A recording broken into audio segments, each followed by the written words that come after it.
Well, I want to welcome everyone to the final day of presentations for the Stand Up for Grain Safety Week. We are excited that you could join us today, and it's been a successful week with some great presentations and presenters. I'm Kyle Kashalik. I'm a research coordinator at the National Farm Medicine Center and National Children's Center for Rural and Agricultural Health and Safety, housed in the Marshall Clinic Research Institute. Today, we have three presenters that will be discussing emergency action plans, plus our special guest from OSHA.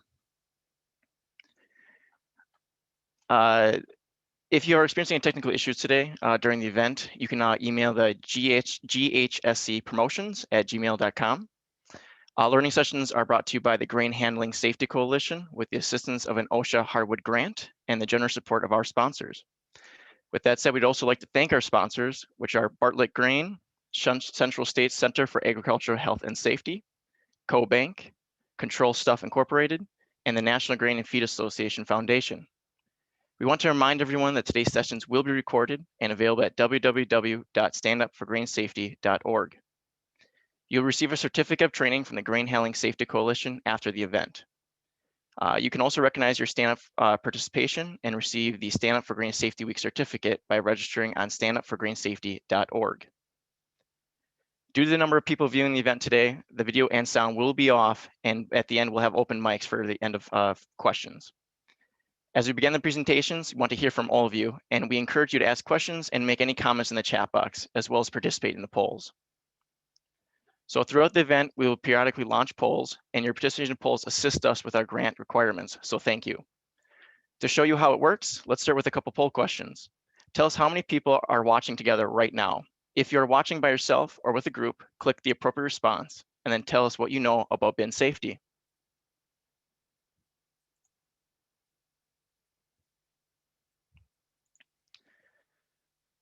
So while we answer these quick poll questions, let's introduce our first presenter, Butch Hendrix. Many of you may be familiar with Butch from yesterday's presentation or Jeep's training presentations. Butch is the Corporate Safety Director for Kokomo Grain with 35 years experience in safety, environmental, and security services in the agri-processing industry. Coupled with his extensive safety management background, Butch has 38 years experience in fire rescue and police services, including hazmat and industrial high-angle confined space technical teams, and serving as a full or part-time police officer.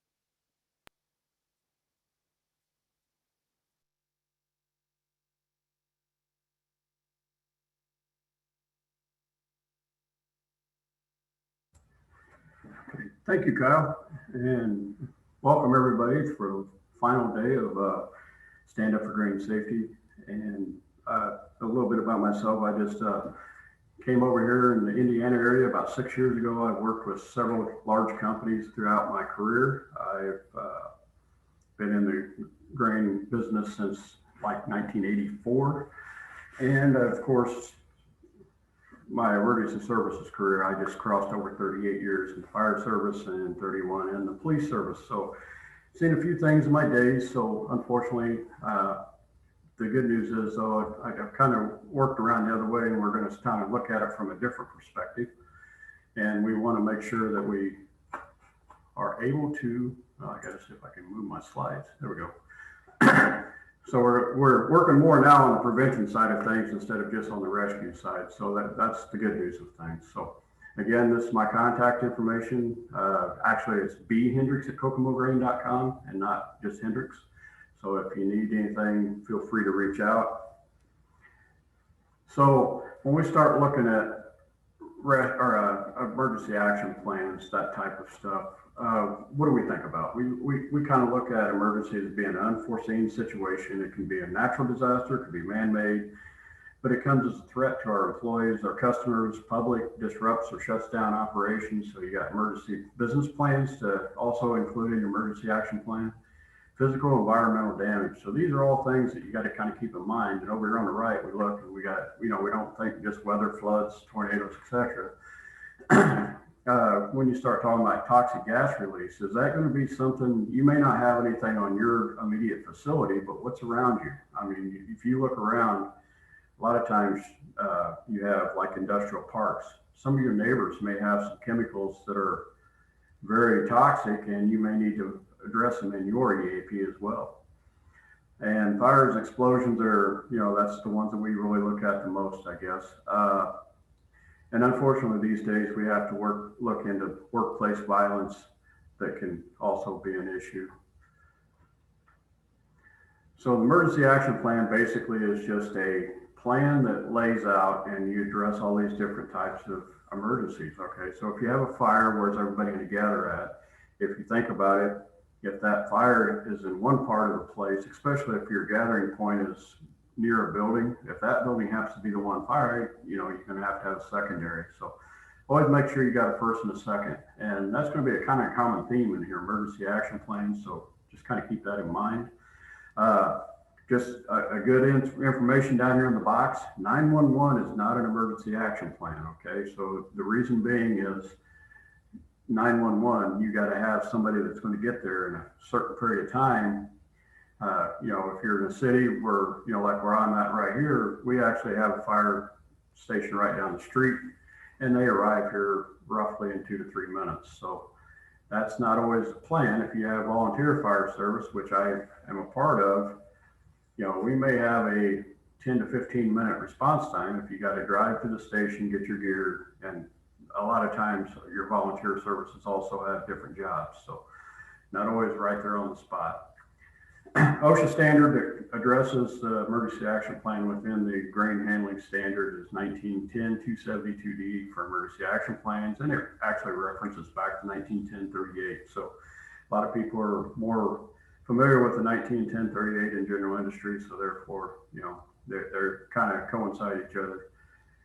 And really, if you stop and think about it on farms, especially when you get some of these larger farms, the best practice would also address and have a written emergency action plan as well.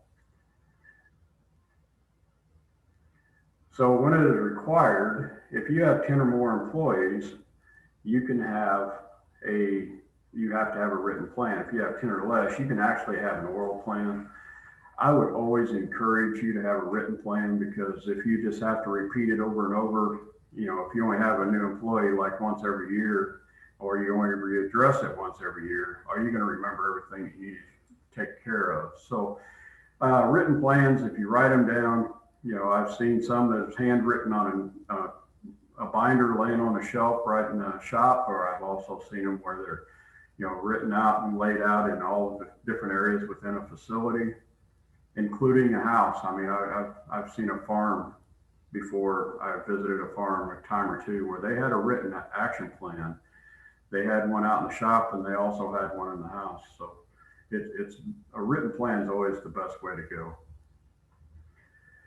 So when we look at the emergency action plan, we want to make sure it's specific to your work site. Again, like I said, you know, you may not have any hazardous chemicals on your facility and in your facility. However, right next door, you may have some, and that could be anything from ammonia to any other chemical. And of course, you know, we start seeing those if there's a release, where's it going to go? All right. So they should address their neighbors in their plan, but you also need to make sure you're aware of it, and they should notify you. All potential emergencies. So, I mean, you know, we try to plan for everything, but, you know, I know shortly after I moved here, we had a day where we had 108 mile an hour straight winds right here outside of where I work at and where I live, that took down almost all the power grid out in our area. So that was a unplanned event. So, you know, in a lot of situations, you know, that would be addressed. You know, Iowa recently, they had I don't remember how to pronounce the word, but that storm came through and all those high winds that took out all the bends and everything. So those are unplanned events that would probably be hard and difficult to work with, but it may be similar to your tornado response plan. Make sure your emergency number is located and everything, plus directions on where you're going to. You know, this is something that you got to make sure that is addressed with your people. They know where your emergency phone numbers are located. They need to know where they're going to meet at. They need to know how to get there. Emergency evacuation routes have to be posted on a building. If you have a building that's, especially if it's got a lot of turns and corners and walls, make sure you got the appropriate exits marked And it's always not a bad idea if you take and you put your exit signs, not only do you have them up high, but in the event of a fire, you want to stay low. So make sure you have them down low as well. And then your procedure for accounting for employees. That's generally going to be a member of management. They're going to be a list of all your employees, make sure that they get it. And those people are accounted for when they get to the meeting spot. Critical farm plant operations, there's going to be times where people's going to have to stay back for a few minutes and just shut things down. There are operations out there which is more dangerous by emergency stops than it is to, and they can't continue to run in an event of emergency. So they have to hold back for just a few minutes and make sure everything's shut down properly. That is going to be included in the roles and responsibilities. So you're going to, in your roles and responsibilities, you're going to talk about who's going to be the one staying back and taking care of those critical operations. You're going to talk about the person who's going to be accounting for employees. You're going to talk about who's going to be your liaison to go out with the first responders and give them guidance and direction. And then also your directors, who's going to move or send them from where they go out to the road and send them back into the proper area. Okay, so reemphasizing the fact that 911 is not an emergency action plan. You got to plan, how are you going to handle this until they get there? You know, because a lot of times we need to respond in a certain period of time, because if you have a life emergency, you could possibly have 4 to 5 minutes to get some action moving and trying to get this person either out of a facility or out of a location or to respond to them. Education is absolutely critical for the workers and the first responder and dispatchers, which we'll talk a little bit more about that. So you talk about entrapment, engulfment, rescue. Just be aware of the fact, you know, there's a few that can be done in a half hour, 45 minutes to an hour, but the bulk majority of them are going to last 3.5 to 12 hours, which is a long time. So, you know, an example, a small fire department, number one, may not have the ability to respond to these. They may not have the equipment or the training, so they're going to have to bring somebody else in. And so you may see, you know, whenever I called for got called out on entrapment, I immediately, when I was fire chief, I immediately just called the county and say, just send a y'all come. We want to make sure everybody's there, because, you know, if you're in July or August, you're going to have a lot of rotation to do too. Be aware of the fact that you may get some pushback at times, because you're probably going to have some bin damage and loss of product, and people don't respond to that well. However, if it's one of their family members in there, they may look at it a little bit differently, but just make sure you're aware of that, because I have seen the immediate knee-jerk reaction was they were upset about cutting the bins open and that type of stuff. All right, so when we respond to these different things, you got to look into it. How are you going to respond in severe weather, tornadoes, and floods? You know, we used to not worry about floods in certain areas, and some places are flooding that are not in flood zones. Emergency services, fire, medical injuries. Do you have first aid people on site? Do you have EMTs on site? Another thing is, are they required to do it as part of their job versus the fact that they're volunteers? So that's going to affect how you look at it from the OSHA standpoint as well. Worksite hazards, confined spaces, bin entries, falls, and the chemicals. Again, these are all things you got to kind of keep in mind.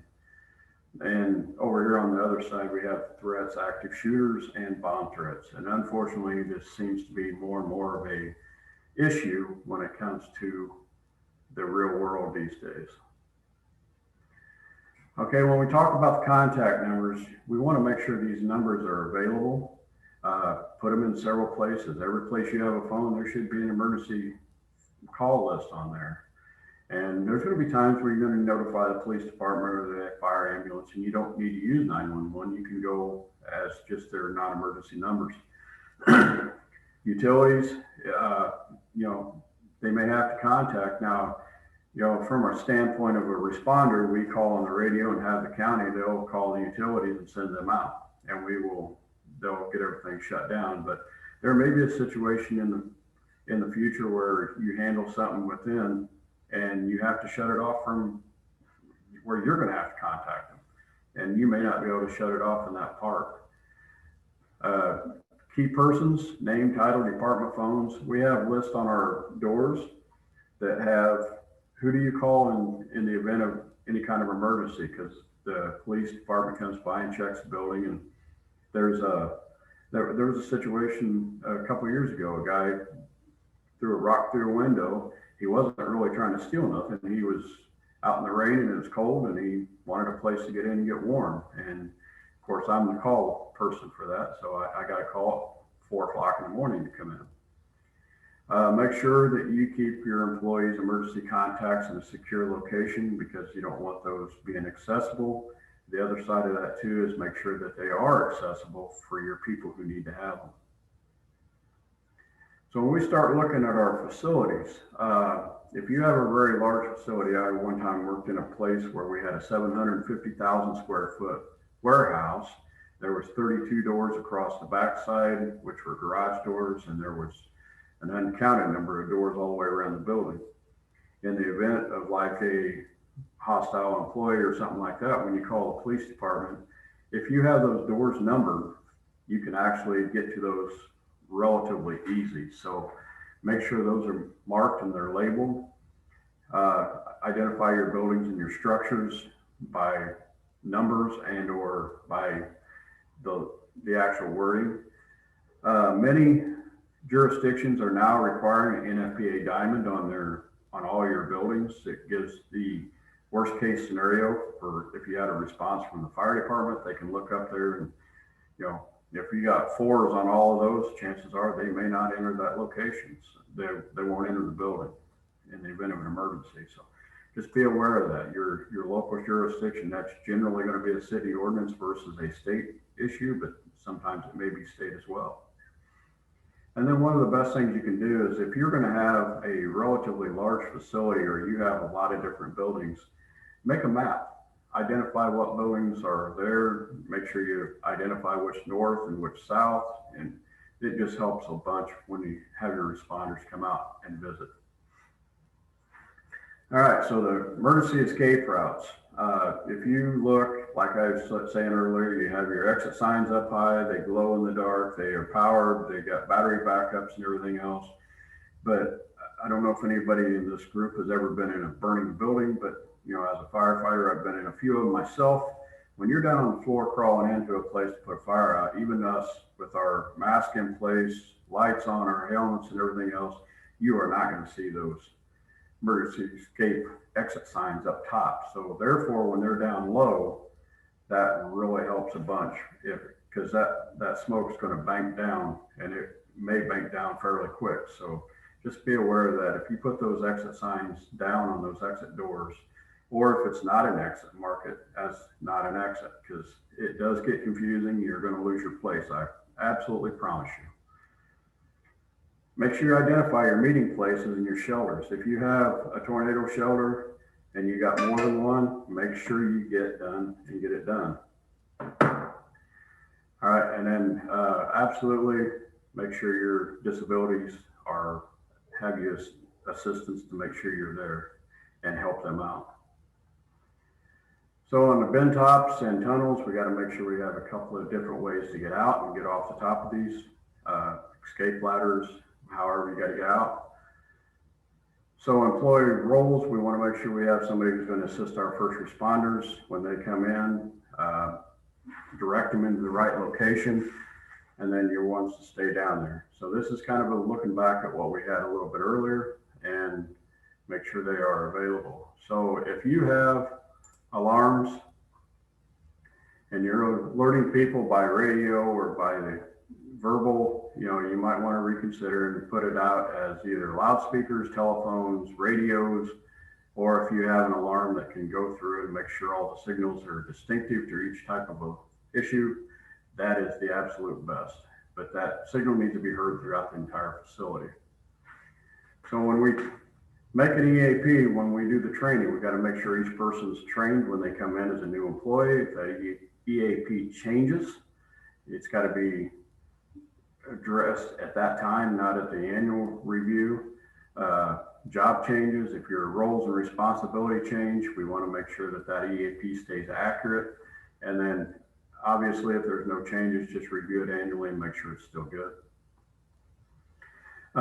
First responder visits. You want to make sure that you get somebody out there. Your first responders come out at least annually to see what you got going on. If you have chemicals, fuel storage, especially if things change rapidly in your locations, you want to make sure that they are familiar. They want to know what the hazards are to your employees, and also what would be the hazards to the first responders if they ever come out in the event of emergency. Pre-plan and get any specialized equipment and make sure that they're aware of it so they can call for it whenever the time comes. And then practice drills annually, and that don't always mean just in grain bin engulfment. You also got your walkthroughs, make sure your fuel tanks are located in the right spots and all that kind of good stuff. Grain bin entry, confined space, fall protection, these all must have a rescue plan whenever you are actively engaged in these. Air monitoring, ventilation is on the prevention side. Fumigation, low oxygen, CO2, mold, dust, these are all hazards, and you are not going to be able to tell what they are unless you have the monitoring device to be able to help out. Re-emphasizing some of yesterday's issues, lockout tagout. We cannot stress lockout tagout enough. That is going to be probably one of the best things. That outside observer is an absolute must. And then your proper lifelines that Dave discussed yesterday as well. So when we talk about bin entry, employer provides structures being entered. They must be able to fit any kind of equipment through the openings. Some of our older bins may have smaller openings. They have to have some kind of a retrieval system. Non-entry rescue equipment is always the best. Your first rescuer, or your best rescue, is the one that never happens. The second one is a non-entry. Your third one, obviously, is if you have to send somebody in. That's the one that's the last resort. The outside observer needs to be trained in how to do non-entry rescue and call for assistance, and facility rescue response team, if you have one of those, how you notifying them, and then how often their training is. Training once a year on this type of stuff is not really an acceptable thing. Be specific. If you call 911, make sure if it's an entrapment or engulfment, make sure you tell them what it is, so that you're going to have technical rescue services. Any time I've ever dealt with any kind of stuff of this nature, I'd always make sure the helicopter was on the way and standing by. Lockout, tagout, unloading equipment, loading equipment. Are you going to have to breach the bin? And then make sure you clear these areas out so people can move around and get those obstructions out of the way. As you see right here, that just makes it pretty tough. Prevention is always the best thing. The only thing is, though, a lot of people like to go out and play with the toys, so therefore the actual rescue training is the sexy side of things. So like I said, the prevention is always not as fun, but it's the most important. It's truly the ounce of prevention is well worth a pound of cure and the cost. So some of our preventions, permits, checklists, absolutely lockout, tagout, absolutely atmospheric checks, a proper lifeline and properly anchored with your observer, and then never do it alone. So if we need to, we bring out the toys and we try to go through and do this. So just to kind of share with you, this lady is a person that I have gotten familiar with, and she's become a friend. She works with us on certain things. She lost her son in a grain bin right before Thanksgiving of 2019, and she has a pretty important message to share, so I will share that with you. Hello everyone, I'm Anita Howard, a mama on a mission, and I would like to share with you a little about my amazing, handsome young son, Colton. This is the perfect time to share the story because Indiana Governor Eric Holcomb has proclaimed the week of February 16th through the 23rd Grain Bin Safety Awareness Week. Colton was 18 years old. He was a 2019 graduate and a member of the first graduating class of Park Heritage High School. He loved hunting, fishing, riding his dirt bike, farming, playing his guitars, and hanging out with friends and family. He was known to always have a smile on his face. On November 22nd, 2019, Sean and I received a phone call and we were told that there was a possibility that Colton could be in this large grain bin here behind me. We stood on this property for hours, along with many friends and family members, and we prayed. We prayed that our son was anywhere but inside that bin. But unfortunately, our prayers were not answered, and after 9 long hours and over 20 semi-loads of grain were removed, the body of our son was recovered, and just like that, our baby was gone. I've had so many people ask me what happened. What was he doing? I don't know those answers. One day I will, and I have to rely on my faith that I will see Colton again, and I look forward to that day. What I do know is that Colton was fearless. Anyone that knew Colton knew he was fearless, and like many other farmers, Colton had the mindset that something like being engulfed in a grain bin could never possibly happen to him. Well, guess what? It did, and it continues to happen. Now it is my mission to save one life. If I can save one life, save one family of a child from having to go through the grief that my family is going through, then my mission will be accomplished. I'll never know if I've saved that life, so my job will never end. No family should have to say goodbye to their loved one to another grain bin fatality. And no family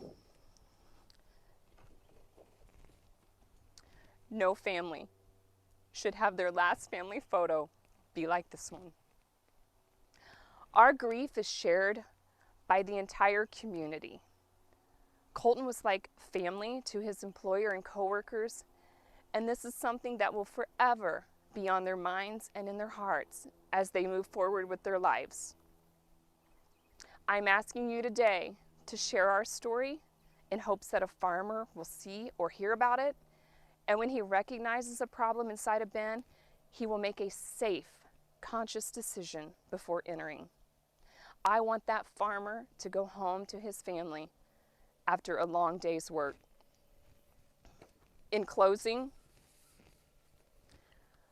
I would like to say never take life for granted. Colton lived a full life in his short 18 years, but I know he had a lot more to go. Your life is made up of 2 dates and a dash. Make the most of your dash. I am Anita Howard, and I am a mama on a mission. Okay, so in wrap up, most of the emergencies can be avoided by using these rules and these guidelines. I mean, OSHA does oversee the commercial facilities. However, whenever you go to a family farm, that may not always be the case. Using these standards as a best practice for these farms. I mean, we have some farms in our areas that are very much the size of our elevators. So therefore, they are large, they have a lot of stuff. Any kind of assistance in prevention, equipment, manufacturers, agriculture safety specialists, safety consultants, fire and rescue personnel, these are all people that you can turn to in the farming community to get some assistance. Prevention is the best way to prevent any kind of catastrophes. And of course, prevention is truly worth a pound of cure. The OSHA.gov site has tons of information, and they have a section that is actually under the grain handling section that is very, very well versed in this. Grain Handling Safety Coalition, NGFA, and Grain and Elevator Processing Society, or GEEPS. These are all resources that you can get to and make sure that you have the information you need. And of course, you'll hear later on about some other resources as well, because the most important thing is we want everybody to go home at the end of the day safe and secure. So maybe a little more tired, but we want them home safe. All right, with that, any questions? And then again, there is my contact information. Again, I'll remind you that my email is bhendrix@kokomograin.com instead of just Hendrix. I don't know if we come through at that or not. But... All right. Well, thank you, Butch, for the great presentation on EAPs. We're going to open up a quick poll, so please take a few seconds to show us what you've learned. Again, we encourage you to put your questions in the chat box, and we'll take a few questions. Let's see. First question for you, Butch, is if we have rescue equipment on site, what are some of the things we should be aware of to make sure it meets our needs as well as what is required? Okay, so an example would be your entry points, and that's probably one of the keys. If your entry points are like 20 foot up on the side of a bin, you may have to have a special type of a davit arm versus a tripod. If you're entering from the top, you may have to have a tripod. And of course, you know, you're gonna have your winch. Obviously make sure it's long enough. If you have a 140 foot bin and your winch is only 60 foot, you know, that's gonna be an issue. The rescue equipment on site would have to make sure that you are, first and foremost, you're trained and work with it and make sure it's there. And one of the things to kind of keep in mind, for example, there are some grain bin rescue tubes out in the world that are about 24 inches in diameter per panel. And even though they are great rescue tubes, you get an older bin, they may not fit through the opening. So that's something that you always want to make sure you look at and find out before you make that investment, because they are expensive. And the ropes, Dave talked about ropes yesterday. It's a static current mantle, 1/2 inch. You use it strictly for this and nothing more. You don't use them to lower tools up and down. It's got to be strictly for that piece of equipment. I mean, we could go on for many, many hours on this, but I think I might get shut down. So. Sounds good. Thank you. We also have one more question. It says that we always attach site plans with our EAPs, and our local first responders have these. However, what are your thoughts on also using aerial photos of the facility? Do you feel they would also be beneficial to include? Yes, absolutely. If you have access to drones, those are some of your best ones to use, and get those aerial devices. And when you make those pictures, you can actually tag what building is the one that you're gonna, I mean, you name your buildings and make them coordinate with the pictures. And that is a tremendous help. Sounds good. All right, I think that's it for Q&A for now. Thank you, Butch, again. And we'll move on to the next presentation. All right, so during our next segment, Dr. Casper and Bendixen will be talking about farm emergency planning and a new collaborative effort with first responders to help educate our rural communities about safety and injury prevention. He has a background as a kid growing up on a farm. He's also a rural firefighter and EMT, as well as a collegiate rodeo athlete. Currently, Casper is the director of the National Farm Medicine Center, and that which is housed in the Marshfield Clinic Research Institute. Dr. Bendixen is a social cultural anthropologist with an extensive background working with living within and researching agricultural and rural communities in the US.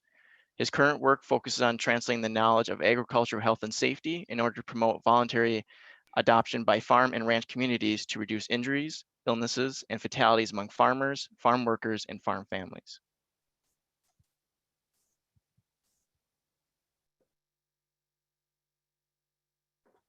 All right, thank you, Kyle, for the introduction. I assume screen looks good? Yep, you look good, Cap. Great. And thanks for everybody for a great week of presentations and education, a lot of great programming. Thanks, Butch, for the great presentation ahead of mine. I'm going to be talking about a program today that we call Rural Firefighters Delivering Ag Safety and Health. We call it RFDash. It's really a program built around getting firefighters and farmers to tackle farm safety together. This is a program that's really designed for all kinds of agriculture, not just bin and grain and seed operations, but we have some tools and some strategies that we think are advantageous for that sector of the industry. I am the director of the National Farm Medicine Center and the deputy director of the Upper Midwest Ag Safety and Health Center at the University of Minnesota, and the deputy director of the National Children's Center for Rural and Ag Health and Safety here in Marshfield. This is a research project funded by the CDC, so it has research elements as well as educational and intervention elements. We have a great team. The top row is our internal team, interdisciplinary folks, and then the bottom row is our external advisors, ranging from occupational medicine to safety professionals, fire and EMS, and other safety professionals. So, and you can see that we range across the country from Washington to Penn State, here in the Midwest, and as well as New York. We went into the project knowing that we were going to need some support from the community because it is a community-based project. We were very pleased to have a number of collaborators join us, including fire associations, as well as the tech colleges that help professionalize the fire and EMS industry, and ag industry, including the professional dairy producers of Wisconsin, and then insurance companies as well. So RFDash began with a small pilot with a basic question of who do farmers trust enough to talk about safety and make changes on their farms. In order of degrees of trust, of course, were family, other farmers, and then closely right behind them were fire and EMS. Safety professionals, OSHA organizations, and things like that tend to fluctuate toward the middle of the list or the bottom of the list, depending on the history that a particular farmer might have with those organizations. And so we start to look at the fire and EMS side as a trusted agent for change. The other important part about firefighters is their presence in rural areas. So they're in every rural county, as opposed to having a safety specialist in every rural county is not feasible. So we have folks that are in the area, they're trusted, and they're trainable. So this was the advantageous look into what we could do with fire and EMS. And so the only gap we had to really resolve was the knowledge of ag health and safety within the firefighter ranks. So we created a train the trainer event. And since then, since we're in our year 5, we've trained over 70 fire and EMS trainers to be trainers in their own organizations. And then we've also expanded into other regions. So you can see in the heat map here that we've had a high concentration here in the upper Midwest, given the proximity to our center, but also you can see some growth in Pennsylvania and New York, and then little blips in states like Washington, Idaho, Utah, Nebraska, and Ohio. The RFDash training is built into 5 modules. We start with 4 hours in the classroom, and then we have lunch, and then we do 4 hours on a local farm to do hands-on training. We were told that making the training modular and could fit in a single day would be ideal. When we talk about firefighters, we're talking about people who are often volunteering their time. So around their day job, they're taking on these trainings and these responsibilities. So we try to be respectful of that. When we do the trainings, we start in the 5 modules. We do an intro to ag emergencies.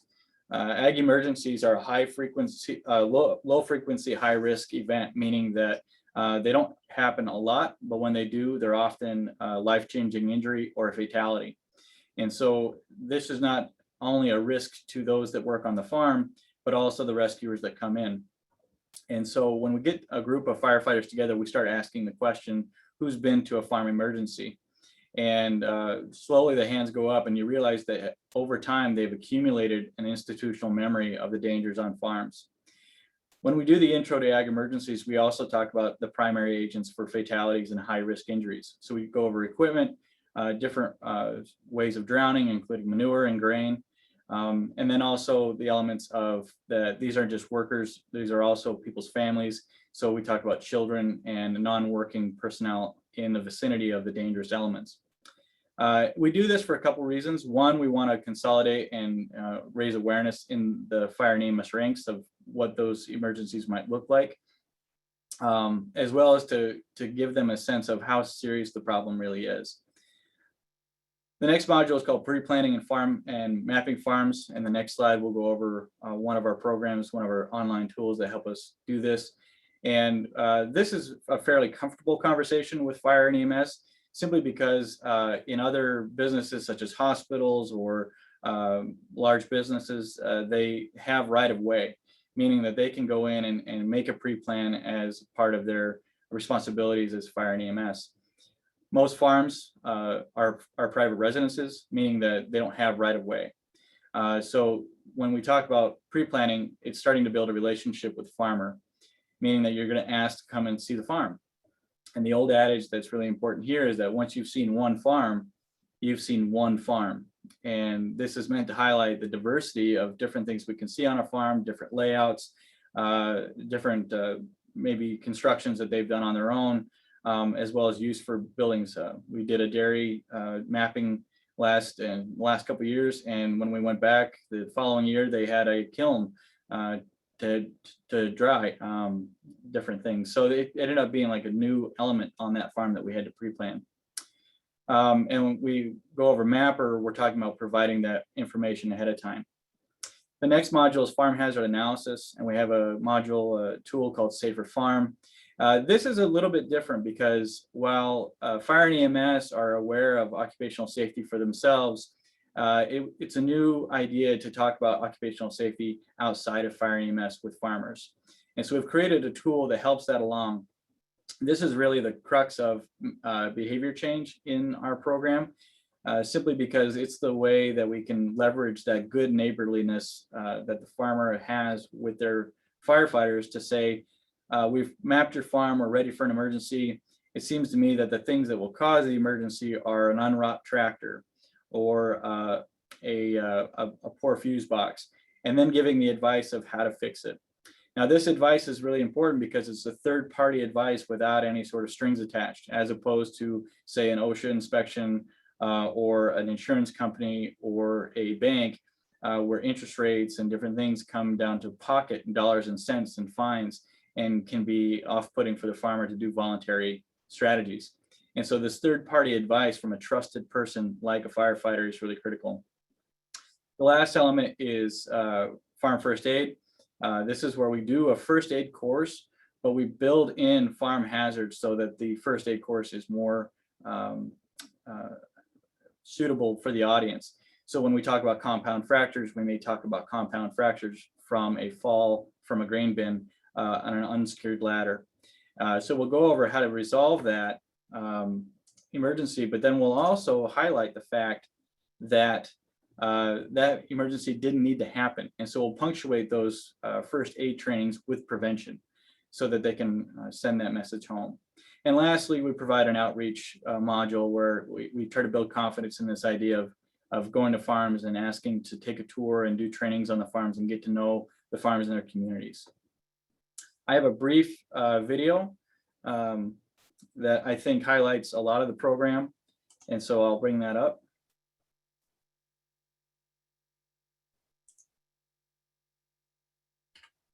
Apologies.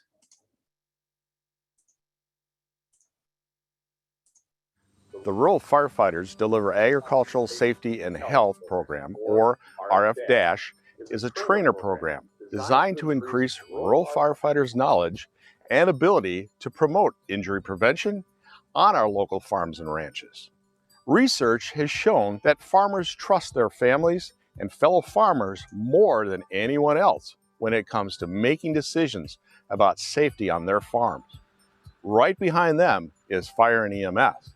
What's also important is they believe that firefighter EMS have safety knowledge and that they have some sort of skill set in designing safety programs, whether that's for themselves or they're for community. So it's kind of a home run from the farmer's perspective about what fire and EMS can do. This program is geared to teach your fellow responders what they're getting into so they don't get themselves in trouble, but also to understand the mechanisms of injury so that they can prepare how to care for those patients better. We've always said, here's the bad stuff that's happening. Now we need, as a fire service, we need to really understand, how do we plan for these emergencies? You guys pre-plan other responses. I bet you have a pre-plan for any manufacturing plant, any industrial plants, probably nursing homes and hospitals. How many of you have a pre-plan for your farms?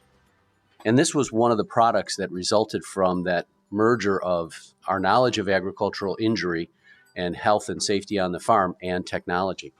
And this is called Farm Mapper. Farm Mapper was really cool because we could use it to kind of prepare ourselves, and especially in the pre-planning phase of the project, pre-map out all the farms so that if we get a call out there, we can be ready, we can look it up ahead of time, look at the map, find out where they are, and we're not coming in completely blind.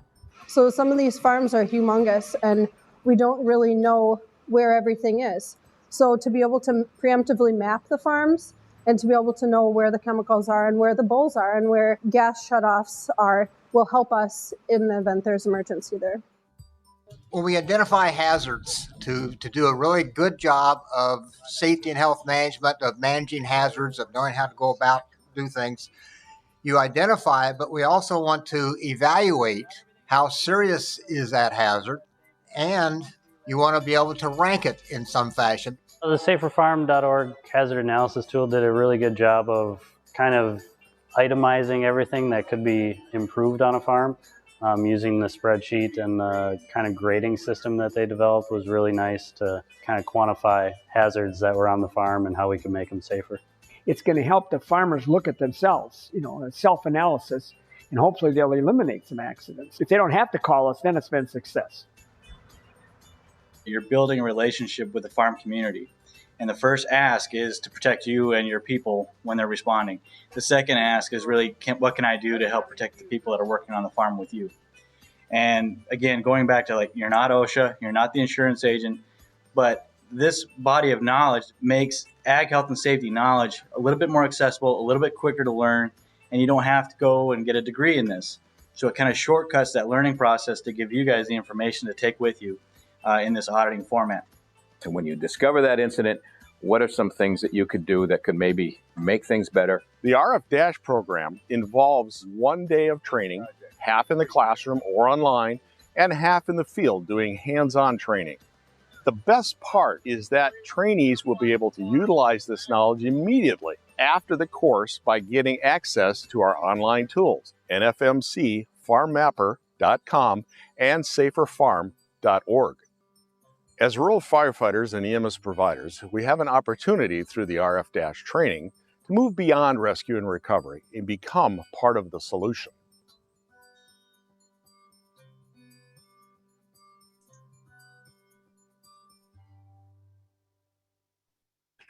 Great.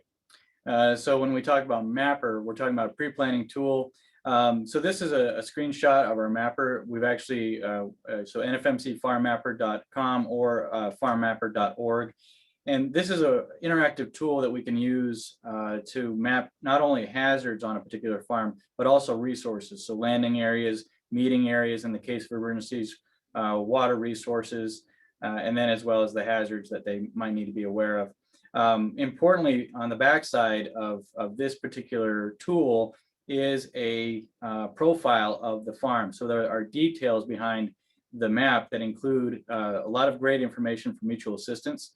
So for example, who the power company is for that particular farm, different things like that, who's the mechanic, different elements like that. So this Farm Mapper program is far and away probably the most popular element that we have with our particular project right now, because it really is part of a pre-planning mentality for fire and EMS. But it begins to start a conversation about what the hazards are for that farmer as well. And then we graduate into Safer Farm. Safer Farm is originally out of Penn State University and was a paper-based tool. It uses photographs, generic photographs in simple language in description, and then a 5-point scale. The really remarkable thing about this tool is that you could take someone who had not been familiar with agriculture previously, and they would rank things correctly, more or less in line with people who were familiar with ag. And so because of the way it's laid out with simple descriptions and pictures, it really is a useful tool for everybody. And it covers over 100 elements on the farm.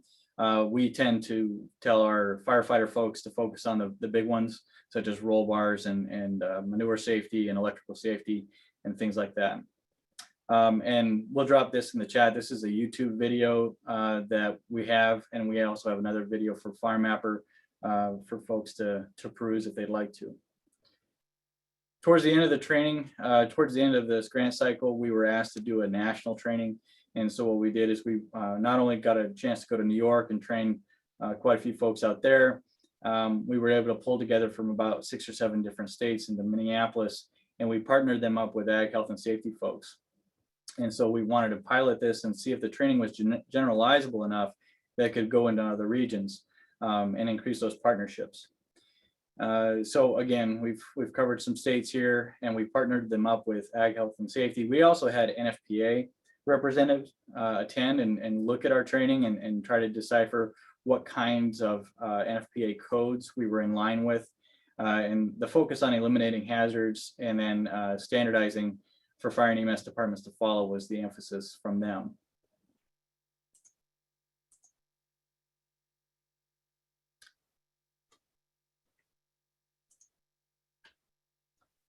So we did the standard training 8-hour, and then we had a roundtable discussion with NFPA as well as how to improve the program. They gave us great advice on basically consolidating our images. So this, you can see this PowerPoint, we have a brand now. So it's a common look and feel. It takes a lot of the complicated nature of the research out of it and makes it fairly relatable. And ways to improve the program included also building a website for an online presence so that they would have a membership in a way that they could connect with each other, as well as house some of the resources there.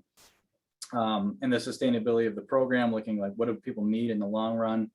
And then in the discussion of NFPA codes, it really felt that not only were we contributing to rescue codes, but we were also assisting the standardization of the 1300, which is a new code, which includes risk assessment and risk reduction plans.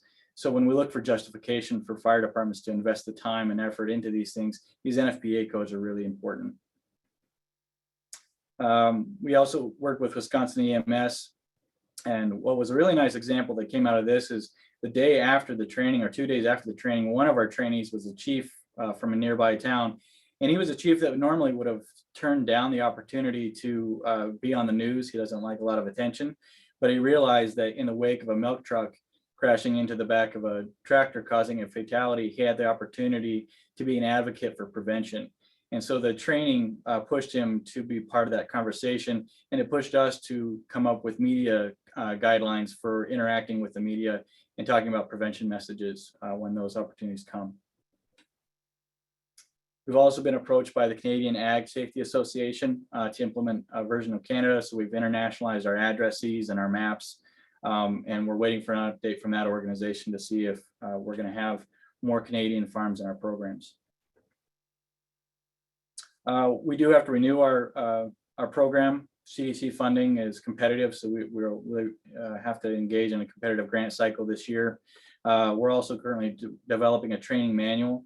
All of our materials and lectures have been recorded and they're free online, but it was felt that we needed a manual to help move things forward in a better way, especially when one of our master trainers wouldn't be available. A dedicated website is being drafted right now. A further discussion about NFPA codes, making sure that we're using their language in our materials. These are beta websites. They always need improvement, so we need to keep those up. And of course, again, going back to the Canadian opportunity. This is our funding acknowledgement and our project website, rfdash.org, which will take you to a University of Minnesota website. Lots of great material there. And we really appreciate being asked to be part of this conversation. I realize this is not just grain that we're talking about, but in general, I follow on Butch's heels and I say, get together with the fire department, make plans. I think that that's the best step forward for everybody. Thanks for your time. All right, thank you, Cap, for your presentation on the RFDash program. We're going to put up another quick poll, so please take a few seconds to show us your knowledge. And we're going to go ahead and put those questions, if you have any, in the chat box, and we'll begin a quick Q&A session here. So, Cap, we have first question: Do you have to take this course to start doing hazard reduction and pre-planning on farms? No, our program is unique in the sense of how much we emphasize prevention and pre-planning for firefighters on farms. However, we have found that many fire departments usually have 1 or 2 personnel who really take that seriously and are already doing things. And I would say that, don't wait for us to get out there and get to know your farms. Our materials are free, so you can use them. We do request that, if you would like to do a formal full training, please contact us. We really feel that's the best handoff. But in general, we don't want to slow anyone down. So if you feel like you can get out there and get to know your farms, do it. Sounds great. Another one is Farm Mapper printable or just still online? A number of our areas' internet isn't very reliable, and that's been our hesitation. Yeah, that's a great question. One, call up your politicians and vote for broadband access for rural areas. Two, we've made them mobile friendly so that just in case it is a cellular device, we can use those. But we have made all of the materials printable on paper. So there is a way of going out with just paper and pen, producing these scores and maps, and then going back to an office space or something like that with better connection, and then creating the online materials then. And then are these training materials available in Spanish? No, that would be a great addition to our to-do list in the sustainability category. I think that would be great. One of the things we have talked about with our feedlot colleagues down in Nebraska is doing this training with some of the feedlot workers, which would require some Spanish translation. But in general, a lot of the emergency response happens by workers in those large areas where they're especially rural. And so we need to be looking into multiple languages, and that's a great suggestion. And then we have a final kind of comment question here. Is this presentation available to print? There was a lot of good information on the slides and they weren't able to write them all down. We can make our materials free online. I don't know if the grain handling safety folks want to comment on making these things available after the presentation's done. Besides, I know the event itself is recorded. We can make any presentations that people give us permission available. And Okay, sounds good. And then we'll have one more final question here and we'll wrap the Q&A. Will these trainings apply to also swine farms? We've tried to make everything generic enough that they can be applied to most agricultural settings. We realize that there are some specialty things that sometimes we haven't included.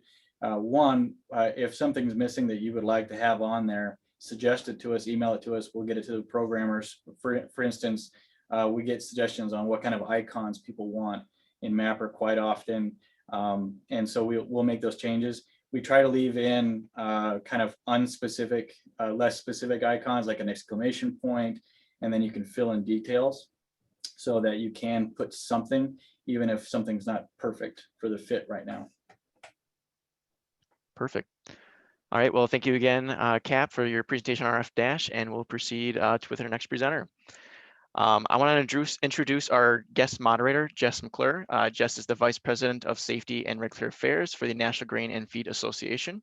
Jess is going to tell us about our next presenter and moderate a panel of Q&A discussion during our last portion of today's events. So welcome, Jess. All right, great. Can you hear me? We can hear you. All right, excellent.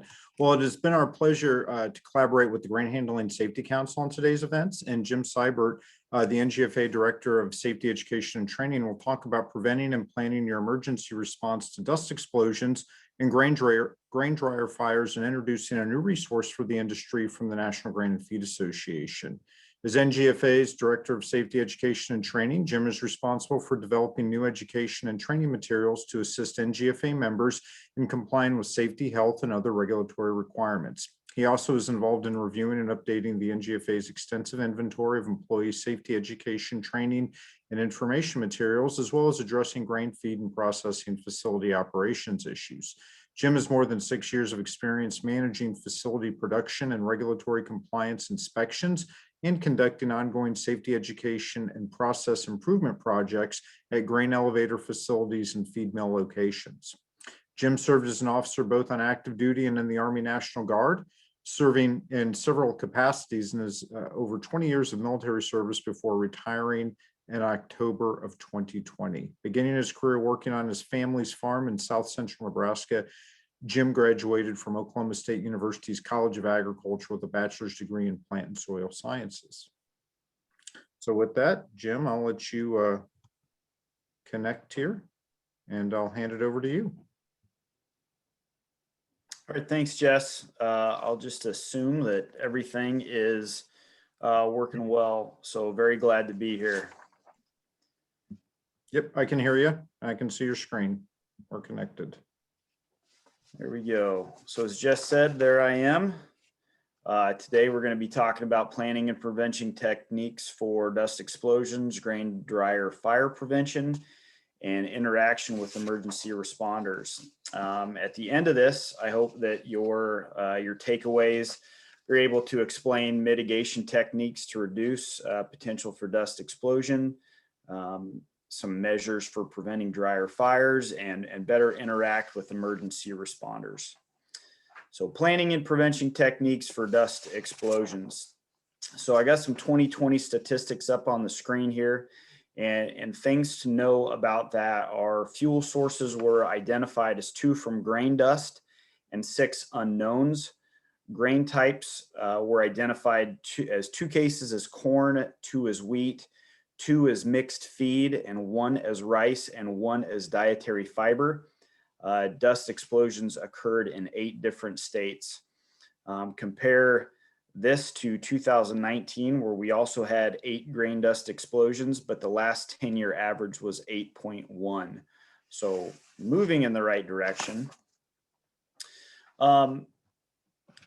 So the components of an explosion that we can influence, the ignition source and the fuel or the grain dust.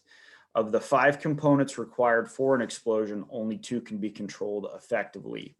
Ignition sources through inspections, maintenance, processes, design and engineering, and in fuel grain dust through housekeeping designs and engineering. Remove any one side of the pentagon and you stop an explosion. The following slides will discuss some techniques to control these 2 sides of the pentagon. So housekeeping, it's an important part of any safety and health program, especially in facilities where combustible material might accumulate. The Occupational Safety and Health Administration, OSHA's grain handling standard, the .272, requires the employer to develop and implement a written housekeeping program to help eliminate these potential dangers. So housekeeping, we want to identify priority housekeeping areas in grain elevators that are known to be potential sources of ignition. OSHA requires that these include floor areas within 35 feet of inside bucket elevator legs, enclosed areas containing grinding equipment, and enclosed areas containing grain dryers located inside the facility, and to immediately remove dust accumulations whenever they exceed an 1/8 inch, report spills and leaks, and resolve the causes before resuming operations.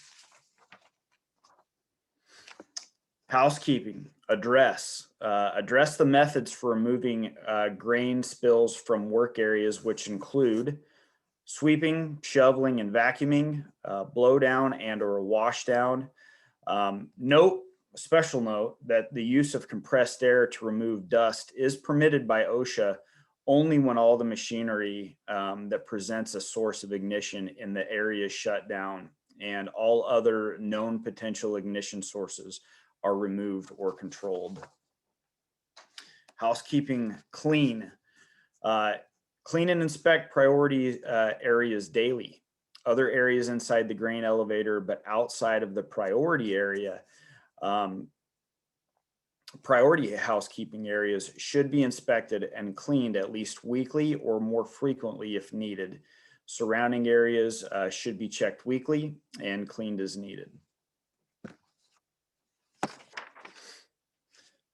And finally, we want to report and clean up spills and leaks promptly. Resolve the cause of leaks and spills before resuming operations.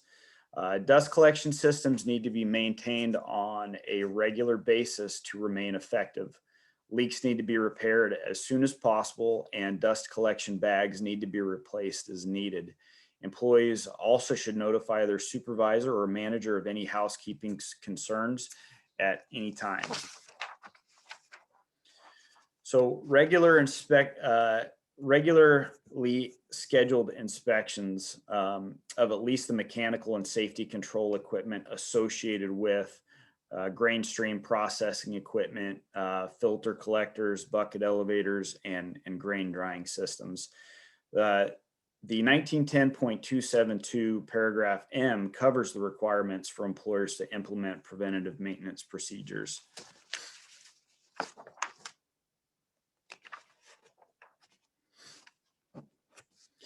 And so this is a brief list of the requirements from paragraph M.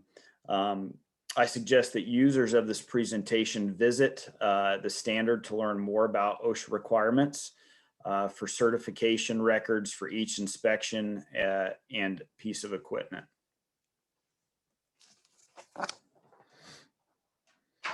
So some industry experts would rank the most common ignition sources as bearing failure, rubbing, like a belt rubbing, and hot work.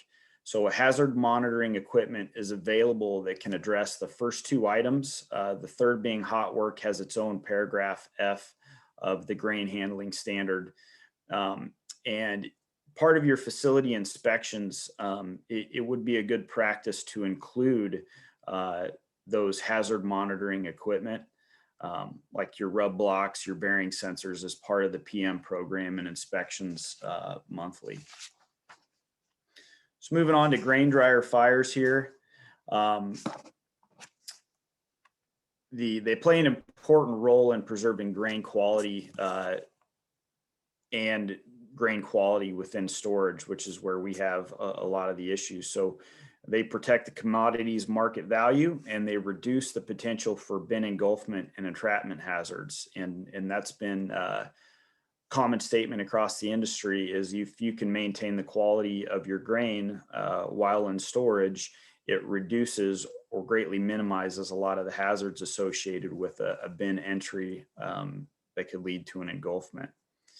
So OSHA's 29, or the 1910-272 paragraph P, discusses the flow bulk raw grain dryers, and they require direct heat grain dryers to be equipped with automatic controls that will shut off the fuel supply in the event of a power or flame failure or interruption of air movement through the exhaust fan, and will stop the grain from being fed into the dryer if excessive temperatures occur in the exhaust of the drying section.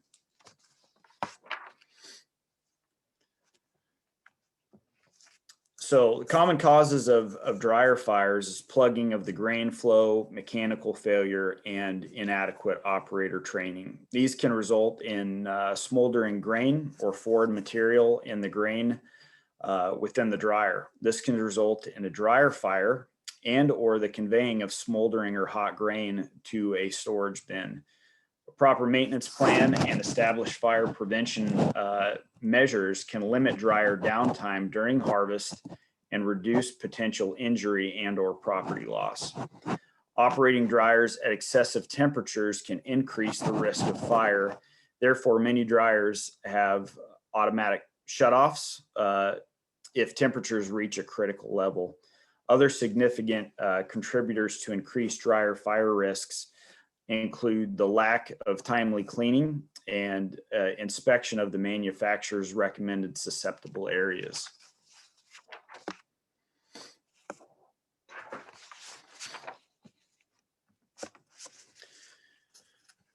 An effective preventative maintenance program is important for reducing potential grain dryer fires. Following are some of the preventative maintenance tips for grain dryer startup, cleaning, and shutdown. So this first slide here is over startup. Annual inspection by a manufacturer or reputable dryer service provider. A fuel line pressure test and inspection. Inspect all grain handling equipment, fill and discharge conveyors and distributor. Check operating controls for functions. Check and test any installed hazard monitoring systems. Ensure that all emergency discharge gates are closed and there's no residual grain or related material from previous use in the distributor or columns. And remember to remove the tarp from the burner. I wish I'd have put a poll question up on how many people had lit their tarp on fire, because I'd have to raise my hand there as well. So dryer maintenance for proper clean prevents dryer fires.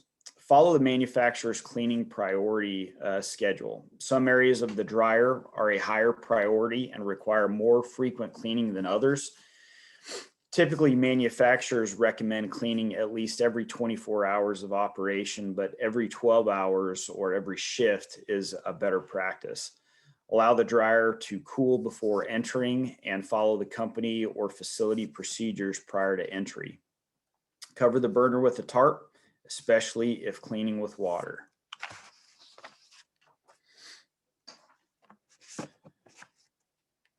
And so dryer maintenance for extended shutdown, you want to empty the dryer completely, thoroughly inspect all portions of the dryer for material buildup, clean these areas if necessary. If applicable, open the drain valves on the fuel supply.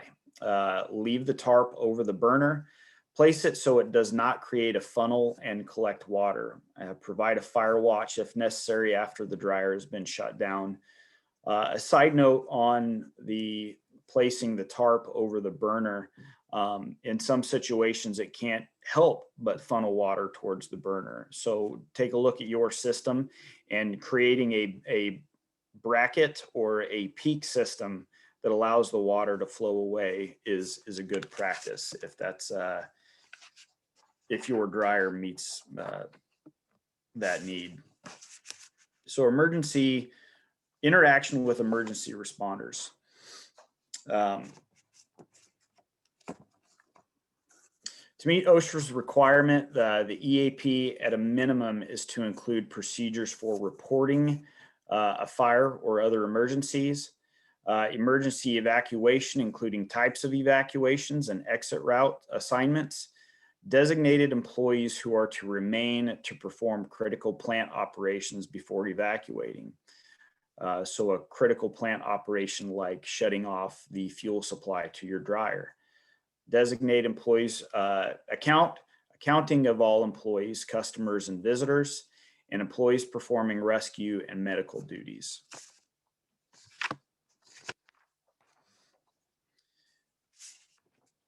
Be familiar with OSHA's EAP regulations. Invite local first responder agencies to the facility to discuss the EAP.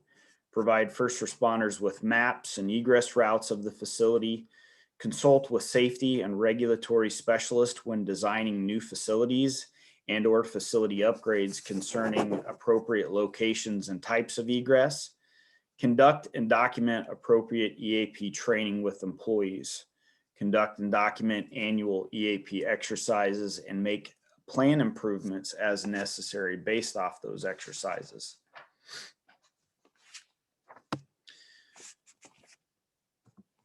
So our interactions with emergency responders should begin prior to the emergency.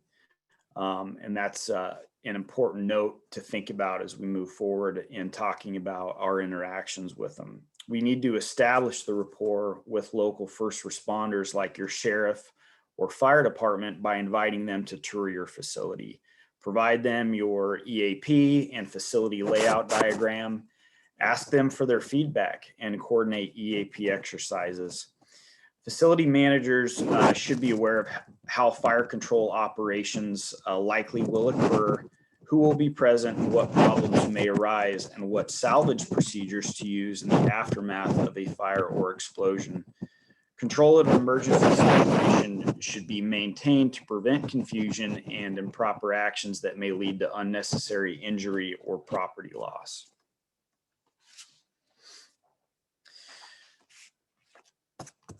When arriving at the scene of a fire, the fire official in charge will establish a command post in an area outside of the danger zone to direct and observe tactical operations.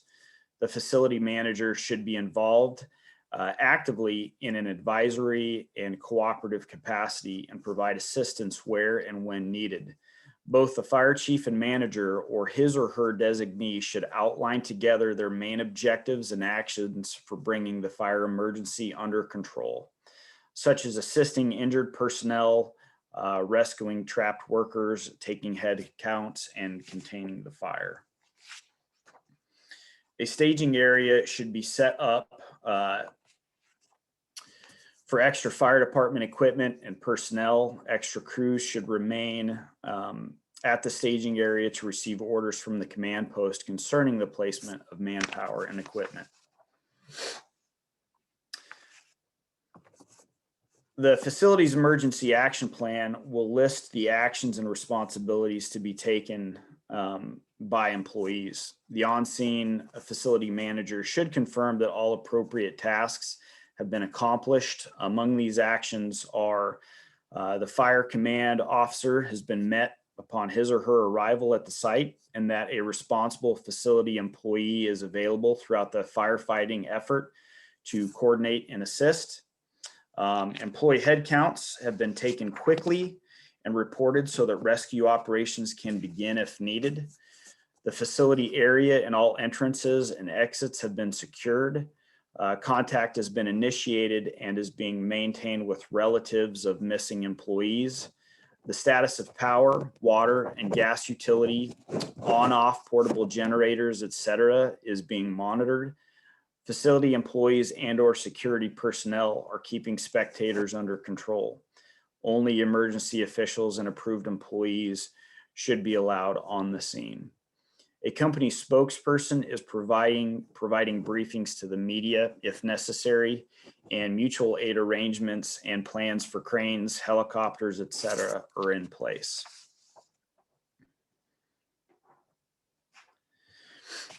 Besides the fire department crews, paramedics, and ambulance services, there likely will be other agencies or groups responding to the disaster or emergency call. Representatives of any or all of the following groups may be present at a fire or explosion scene.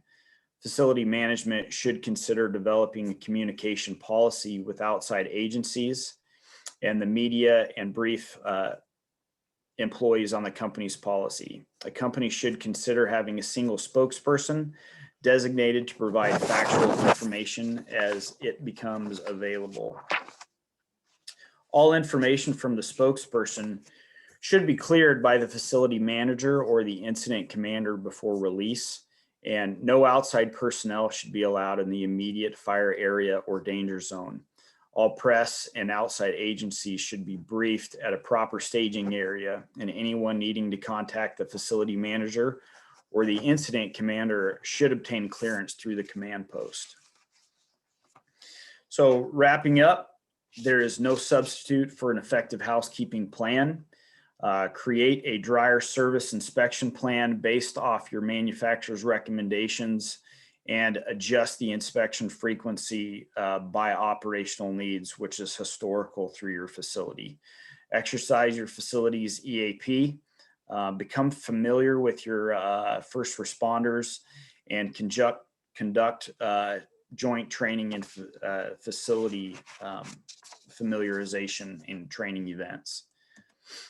So here's some resources that I used to source and build this presentation, and stuff that'll have a lot more information for you as you build or build upon your current program.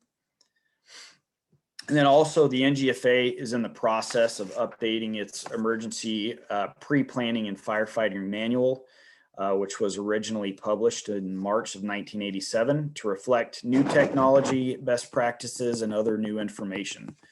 The final revised version will be published and made available to members, non-members, as well as fire departments within the next few weeks. More details to follow, so stay tuned.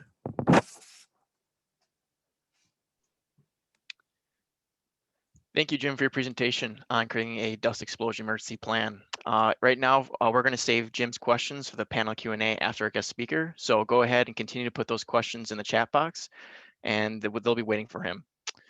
Now, we would like to introduce you to our special guest presenter for the day, Brian Bothist. Brian is a safety and occupational health specialist with OSHA in Peoria, Illinois, and works actively with the Grain and Feed Association of Illinois on the statewide alliance. He is a 1988 graduate of Illinois State University.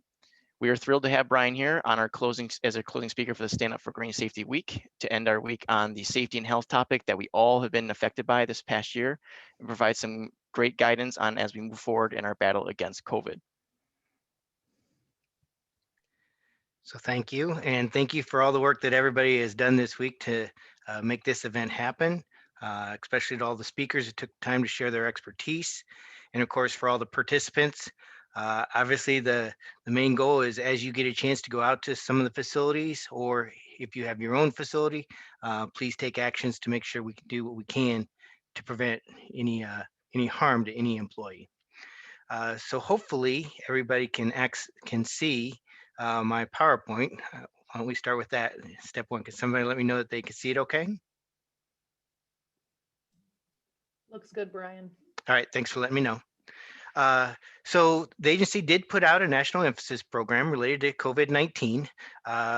It became effective on March 12th, and there was a 2-week period by when they began starting to do inspections. So that happened on March 26th. With the federal agency putting out the basic plan, state plans have to decide what they're going to do within 60 days of that March 12th date.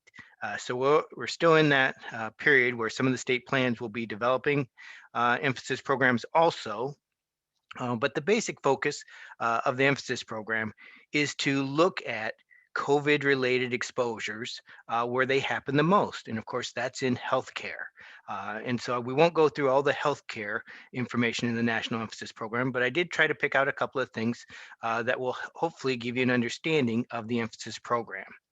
And so the first part of it that I wanted to point out is Table 1, of course, is for the healthcare facilities that are in NAICS codes that have been selected for the targets.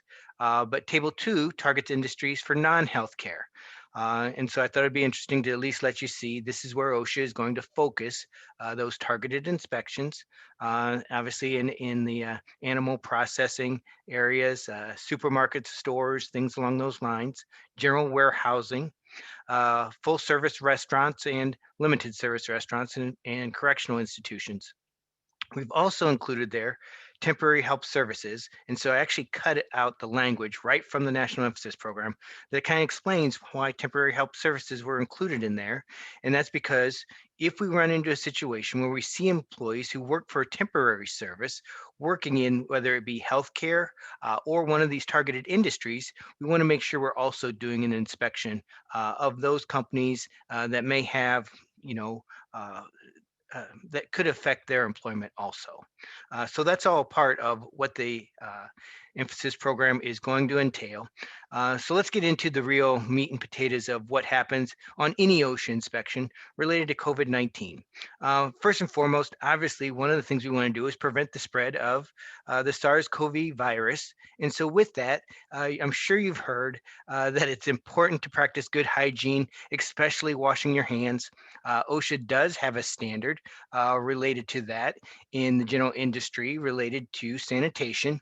And it specifically spells out that each lavatory will be provided with cold and hot running water, or at least tepid running water. So at a minimum, warm water to wash their hands. And of course, we want to make sure that they have appropriate soap or cleaning agents so that they can actually get clean.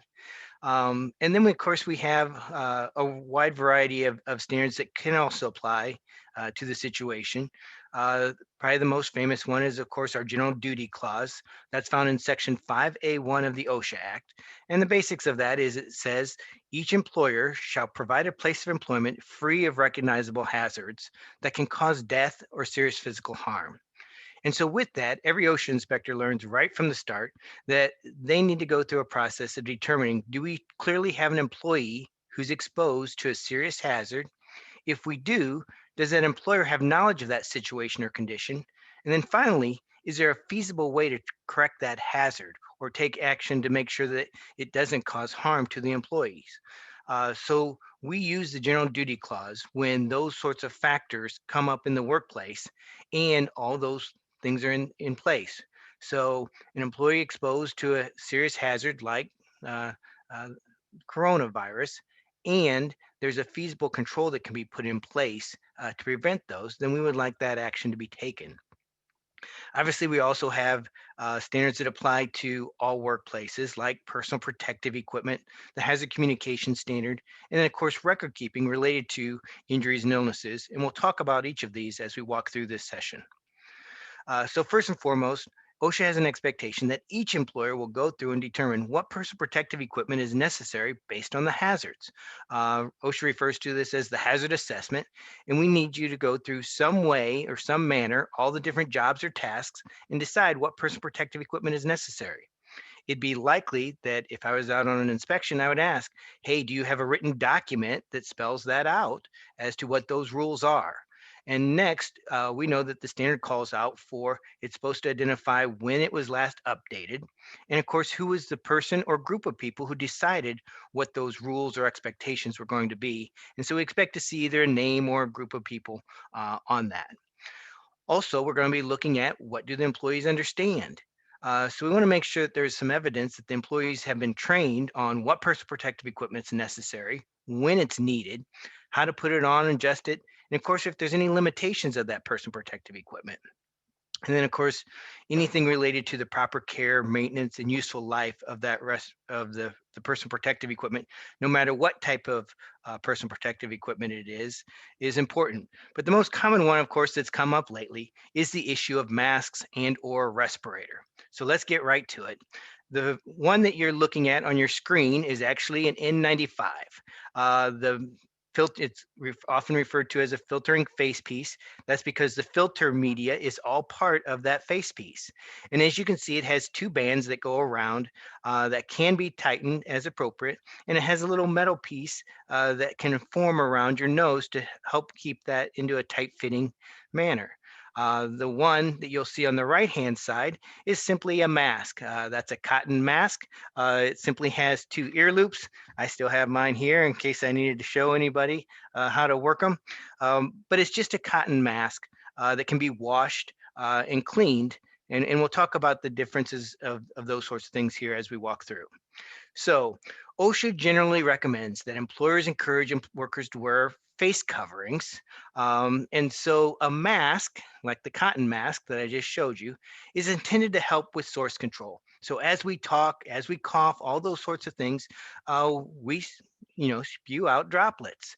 And so that mask will catch some of those droplets. And if those droplets happen to be from an asymptomatic carrier who didn't even know that they had coronavirus, but is carrying it around, it gets onto different surfaces, then we can spread it around. And so that's what we're trying to make sure happens in any workplace so that we don't spread the illness around. Initially, of course, it was a huge issue because we were trying to conserve as many of the N95s and or surgical masks as we could for those healthcare people who were in need and were caring for all the patients who had gotten coronavirus. So generally a face covering should be made of at least 2 layers. And so these manufactured ones generally do have at least 2 layers. And it should fit snugly over the nose and mouth and chin, simply so it will catch the droplets that would be coming out of those sorts of things. So I made some clip art so you can see exactly how it generally would look to be fitted. And as you can see here, you're unable to see my mouth or nose. And that's the main point of that is to make sure that we catch the droplets that would be coming out.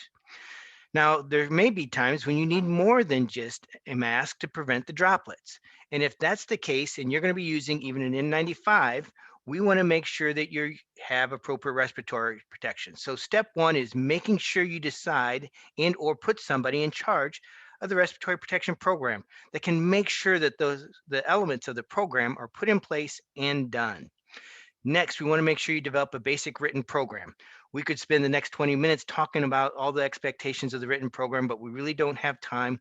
OSHA has a wide variety of booklets and pamphlets on that, on Monday, you can give me a call and we'll walk you through exactly what your program needs for all the different elements. Also, we want to make sure that you update the program as appropriate. So 2 years ago, most respiratory protection programs did not mention, different viruses. But obviously in the last year, a lot of those respiratory protection programs have needed to include that. And so we want to make sure that those programs get updated and that the necessary steps are taken in place and put in place to make sure people are protected. So step one of actually using a respirator before you're even fit tested to make sure that it fits properly, we want employees to have a medical evaluation. That medical evaluation, if you need a sample, you can find it in Appendix C of OSHA standard. That's 1910-134, Appendix C. And so with that, it's a questionnaire that employees go through to determine whether or not they might have a health factor that would cause them an issue as they're trying to wear perhaps like a negative pressure respirator or an air supplied respirator or an SCBA or any of those sorts of things. Then we would expect that there'd be a physician or other licensed healthcare professional who will review that information and decide, is it okay for this employee to wear this mask, or could it cause a body burden that would actually cause a ill effect to that employee? Once they've passed the medical evaluation, then we'd want to make sure there's an appropriate fit test. There's quantitative and qualitative fit test. A quantitative fit test is usually done with a piece of equipment that hooks up to the respirator and tests the air inside versus outside. And then, of course, there's a qualitative fit test where you're going to put some product into the air around the mask, and then you'll have the employee go through a variety of tests. That is also can be found in the OSHA appendices as far as the different methods for that. But the basics of it is they would turn their head from side to side. They'll do some up and down for a period of time. They'll bend over and touch their toes. And the main test, of course, is making sure that the seal of the respirator is going to be effective throughout their workday as they're doing different tasks. And so that'll take us through some of the basics as far as the mask and the respirator, because that's often the most common question we get about, COVID-19 and what some of those expectations are. But ultimately, if you're going to protect people, what do we want to do? We simply want to stay far enough away. And if so, if you and your employment can set up distance between where employees might have exposure, that would be the best protocol to follow. We recognize that 6 feet is not a guarantee of safety. Remember, 6 feet was initially set up because we didn't expect that you would be spewing out droplets farther than that. Since we've learned it's transmitted through, those small respiratory virus, we need to take additional steps. There are other actions you can take, and they're listed. Again, I didn't invent any of these. I stole them fair and square from the OSHA guidance. So you can find, although you won't find maybe these exact slides, you'll find these actions listed in some of that guidance for that. So limiting the number of people in one area, either through flexible work sites, flexible hours, working remotely if those sorts of things are possible. But anything you can do to help distance or separate people from each other will obviously help to prevent the exposure to the SARS-CoV virus. Next, we want to make sure people understand what those signs and symptoms are. And if they are ill, of course, we want them to stay at home. And we want to make sure that employers have policies that aren't punitive for employees who would stay at home because they're sick. We don't want sick people, of course, coming to work. The CDC guidance spells out that common symptoms of COVID are the ones that you see listed here. Fever, cough, headaches. Of course, we've heard about the ones like loss of taste and loss of smell. And I won't mention all the other ones that you see down there, but the bottom line is there's a wide variety of general symptoms that come with that. Certainly signs of more serious illnesses include breathing related issues, of course, chest pain or pressure, and currently on the list is difficulty staying awake. If you do run into a situation where we did have an employee who did get the virus, whether they got it at work or not at work, but then they end up being at work at a time when they would have been positive, you want to make sure you have an appropriate enhanced cleaning process. So one of the best things you can do is initially ventilate that area. Wait as long as practical before you go in there and do the cleaning. Remember, we're worried about the virus still being in the air. 24 hours is recommended for that sort of issue.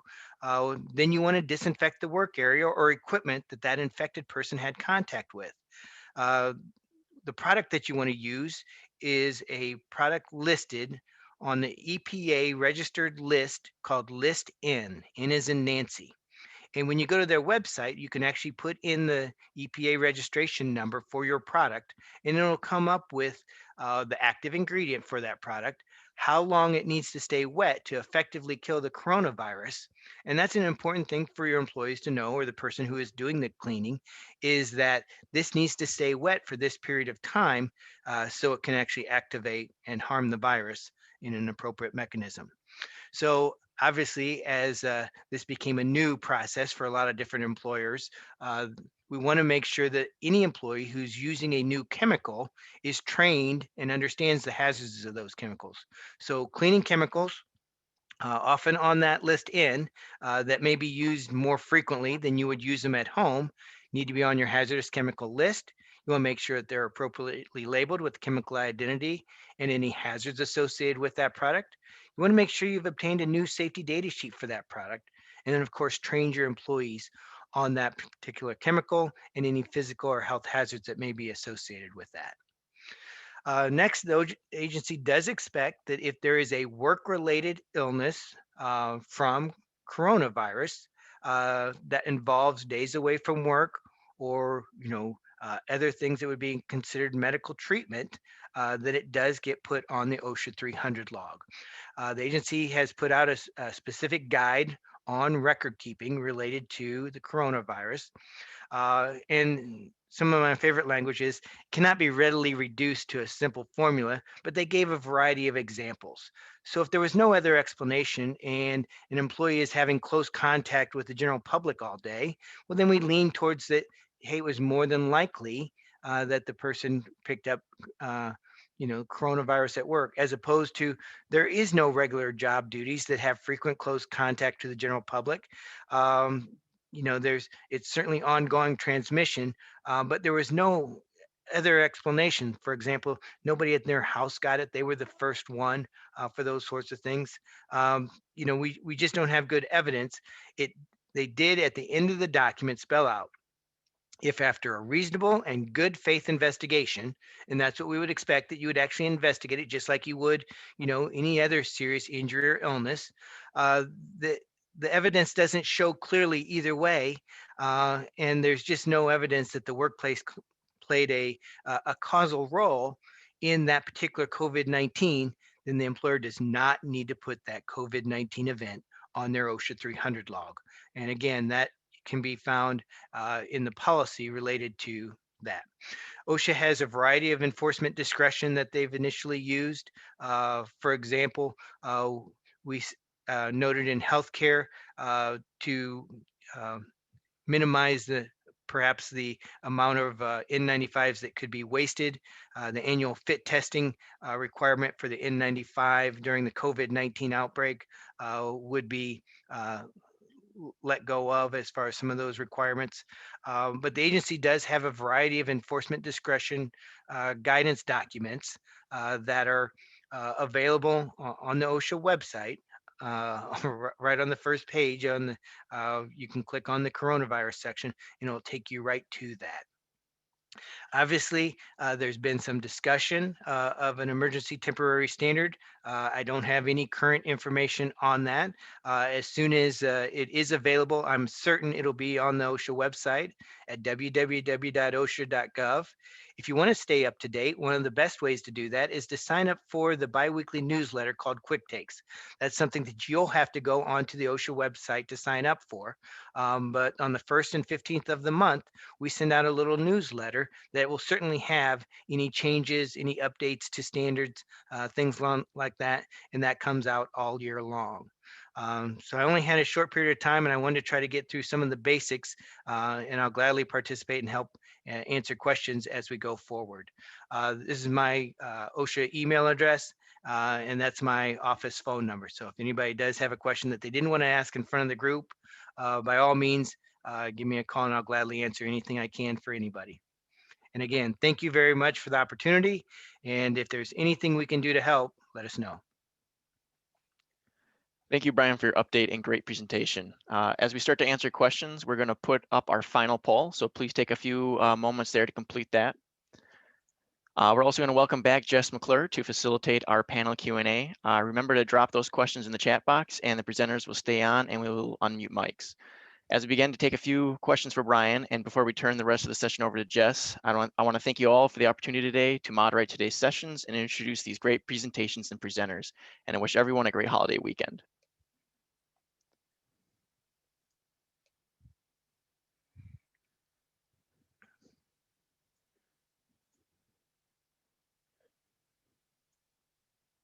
Okay, well, thank you very much, Brian. Thanks for your presentation. Kyle, thanks for the introductions here. So as I mentioned, if you have any questions for Brian in particular, or any of the other participants here on the panel, let me know. I guess I could start off. Let's see. I see the first question here. So I have, there's a question here for Jim. Are there rules regarding the number of employees related to if you must have a written housekeeping plan? Which I think you know the answer to that, right, Jim? Yeah, I included those slides because they kind of aided in the presentation. I'd say that Butch is absolutely the expert here. But yes, if your facility has 10 or fewer employees, you can have an oral plan. Okay. But a written plan is the best practice. Okay. And there's also, all right, thanks. And I don't know if there's anything else that Brian wanted to add to that as well. Just to point out, it's a housekeeping plan, you said? The housekeeping plan is required to be in writing even if they only have one employee. It's the emergency action plan that under 1910-138 that they would be exempt from with less than 10. Correct. Yes, correct. I was referencing EAP. My bad. Thanks for pointing that out, Brian. Yeah, I think somehow we get stuck on 272. I don't know how that happens. We keep thinking 1910-272. I don't know. Butch, did you want to, with your firsthand experience in that issue as well? Basically, we just, like Brian said, we have a written housekeeping plan anywhere where the dust becomes an issue, and we have to make sure that it's taken care of in the EAPs. We encourage all of ours to have a written EAP. Anybody I deal with. There's also, I want to read a comment here. Let's see here. N95 are not for virus, bacteria, particulates. The virus size is too small, need N99 or P100. You can obtain N99 without side cartridges. So I don't know if you have any, if anyone has any comments on that.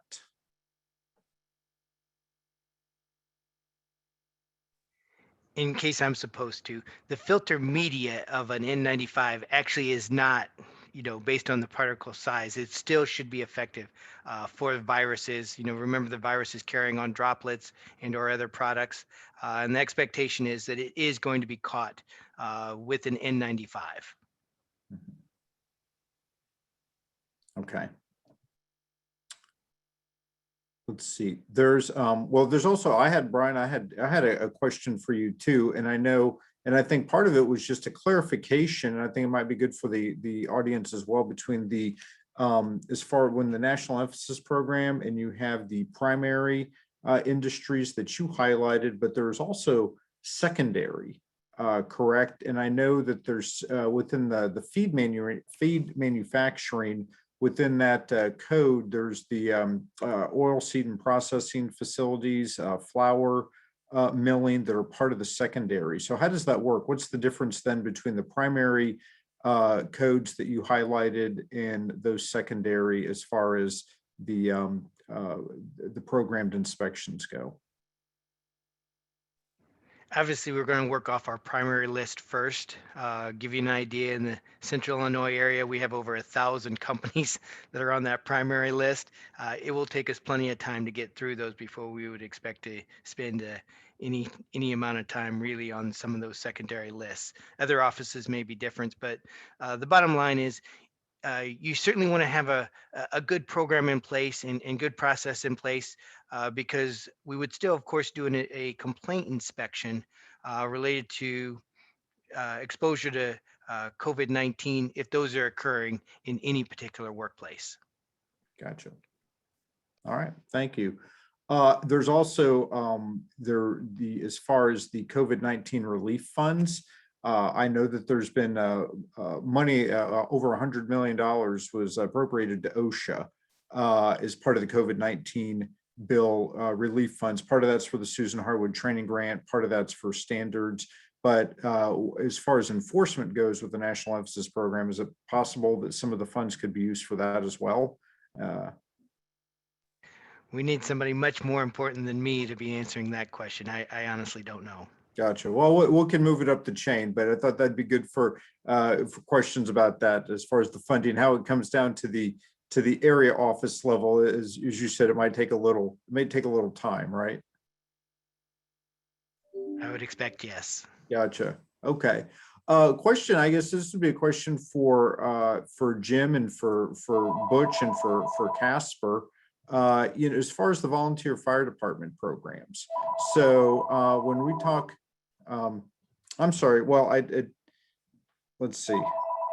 I do have a question. I'm sorry. Before I get to that one, there is a question that came up about the primary areas and secondary areas for housekeeping.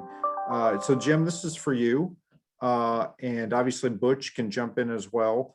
But there's the primary and secondary areas for housekeeping. And I guess there's somebody wanted further explanation on that.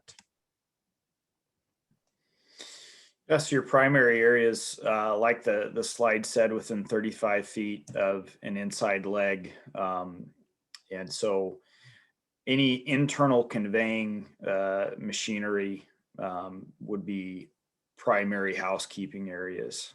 And so anything that's exterior to the facility, that's going to fall into your secondary, and the effective housekeeping plan can be operationally bent as well. So just as a case example, if I was loading a shuttle and all of my interior equipment is running as I'm doing a mix and blend from multiple tanks on the main house, that becomes a primary housekeeping area, and it involves a lot of rotating around. And then your secondary could be, hey, we're pulling from a single tank that's in an annex, reclaiming through a conveyor. We're going to want to hit that tunnel, but I don't have to go on top of the tank. I don't have to go up on bin deck. I don't have to do any of those items.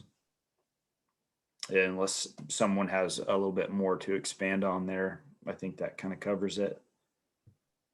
Yeah, and I think, Brian, and I think when we're talking also too, when we're talking primary and secondary as well, I think we're also referring to as part of the 1910-272, the grain handling standard as well.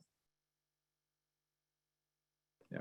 Let me just highlight here, Brian Grimm, he is posting directly in the chat section over here. So take those notes down. He's pulling directly from the grain handling standard and referencing some of these questions that are being asked.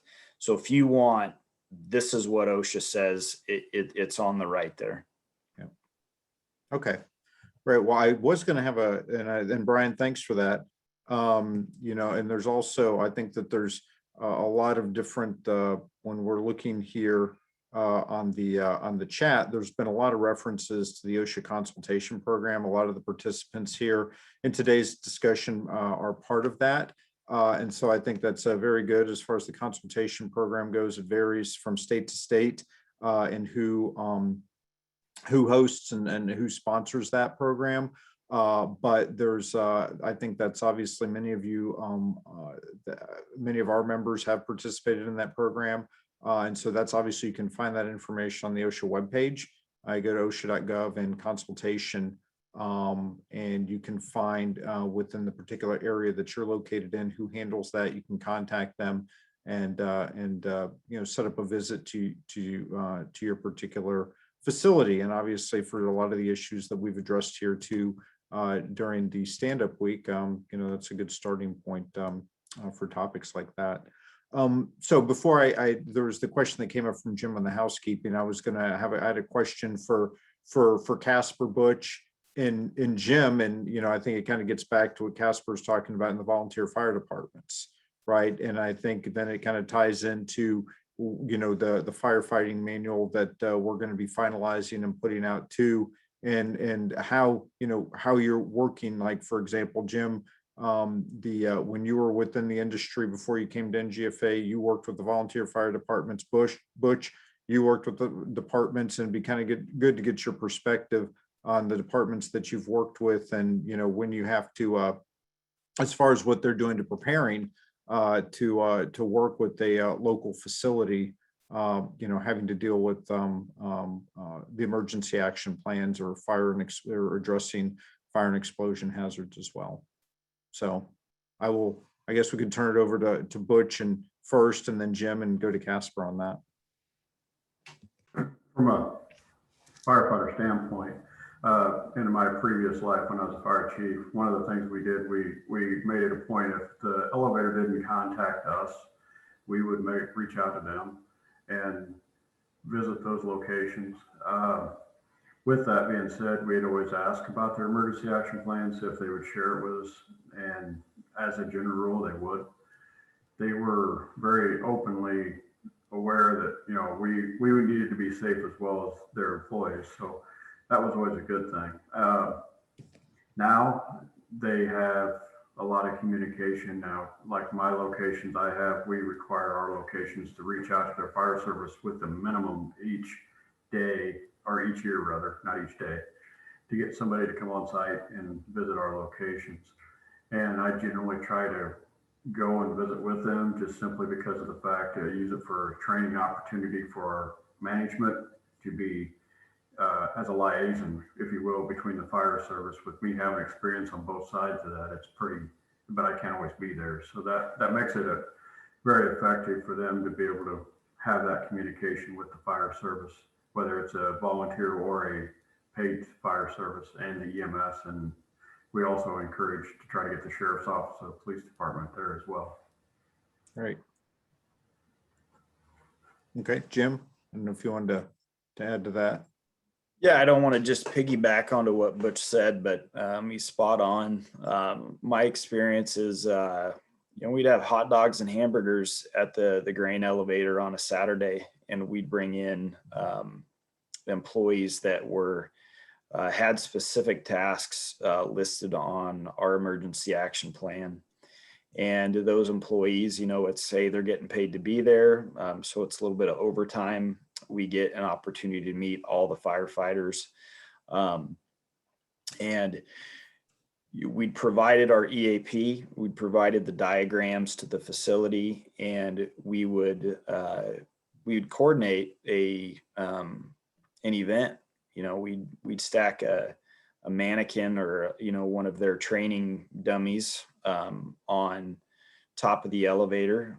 We'd go through several different scenarios, a bin entry, things of that nature. We also sponsored some emergency retrieval equipment for them, and just that interaction. And well, at least in my experience, you know, it's a volunteer fire department.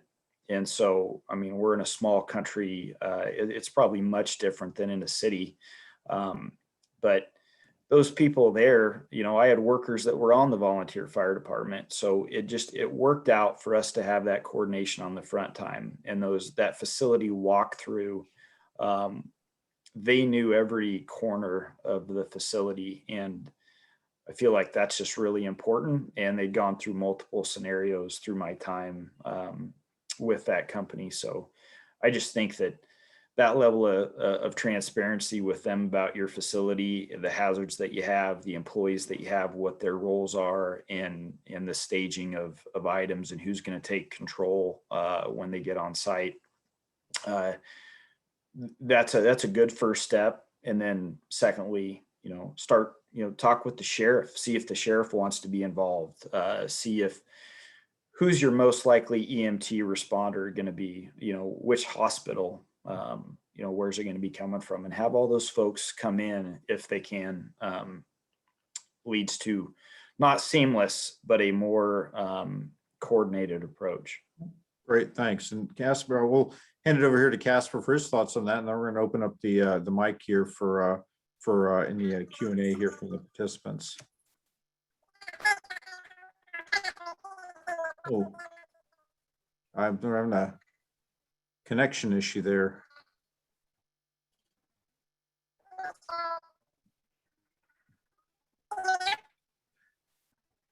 It sounds, it doesn't sound right.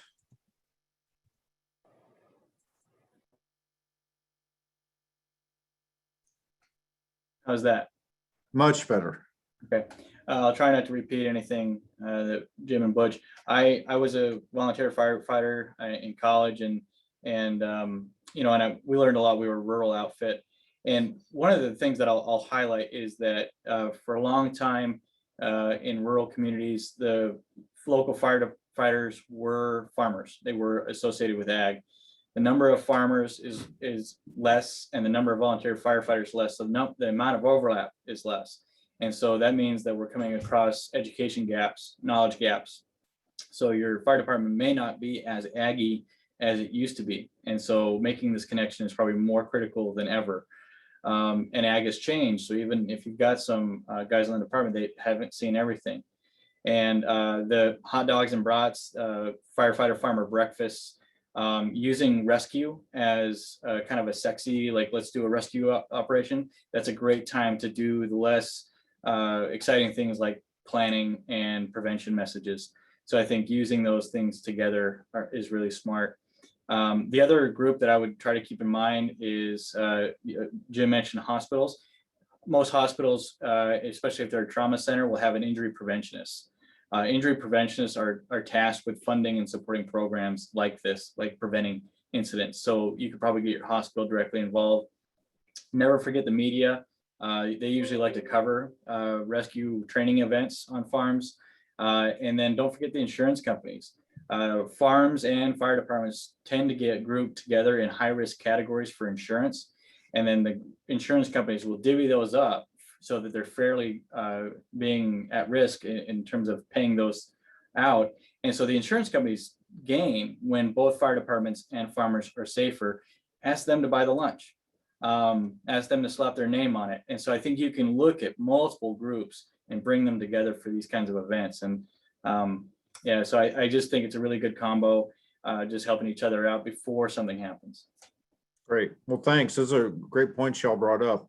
So I guess we'll leave it, I guess, open it up here for any questions here from the audience. Can we open up the mic? The audience can now unmute themselves. Yeah.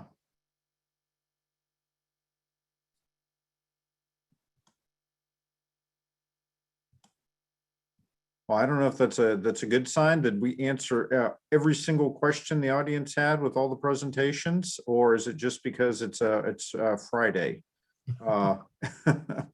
Sometimes it's. Yes, I'm gonna ask a question because Butch and I were discussing it earlier, and that is if they can each maybe address this in their own perspective or whatever, the costs of when you have to do a rescue. And what that means for the first responders. I know there's backfill and there's all these other issues they need to think about with dispatch and making sure that their other areas are covered. So I'm just going to kind of leave it out there like that and ask them each to address it in their own perspective. And Catherine, just to clarify, when are we talking cost and preparations or cost after an incident, or both? Well, let's talk about both. The cost of what an incident would be versus the cost of doing some preparation, getting those emergency plans in place, knowing what should be done. And then the other part of that question, probably more specifically to Casper, is when you are in like especially farms and very remote areas, what do they need to do to be prepared for the time gap that's going to exist between when an emergency may happen and when an actual first responder can get there? I'll be quick. There's an old figure from an ag economist. It's probably 10 years old, so I wouldn't say it's accurate. but it's probably a level set for a discussion that when a farm fatality occurs and there's a loss of a farm, it could cost the community about $1.4 million that year, just based on what that does for local dealers and different economic ties with that farm fail because of a single farm leaving. So that's a big number that we use to help keep in mind that there's a community impact. The other element too is we use the phrase in the research world, we call it community risk consciousness. And so raising community risk consciousness means coming to a realization of and agreeing upon what those risks are in your community. The really good example of that actually came from big wave surfing out in California. There was a high profile big wave surfer, was caught in bad conditions. Coast Guard went out, tried to rescue him. They lost one of their rescuers and almost a second. And after that, the Coast Guard and the big wave surfing community got together and made an agreement that there are conditions where a rescuer will not come. And so that raised the risk consciousness of the big wave surfing community and the impacts it had on their family. In terms of waiting for rescue, that's a really important, the distance between emergency setting and emergency care can be really, really great. And the Farm First Aid course that we teach actually tries to give co-workers and families things to do while you're waiting. Some of them are medical, some of those things are psychological, so that they feel like they did something while they were waiting. So there's a section on that in Farm First Aid. More or less, it's having that emergency plan because then you have something to do and it's the right thing to do. The second thing is become familiar with the first aid elements. Great. Thank you. Okay, Butch and Jim, and actually, Brian, if you're still on too, can you talk about what the OSHA requirements are for response time? The OSHA response times are listed in related to a couple of letter of interpretations. Generally, if it's immediately dangerous to life or health, we're looking at under 3 or 4 minutes.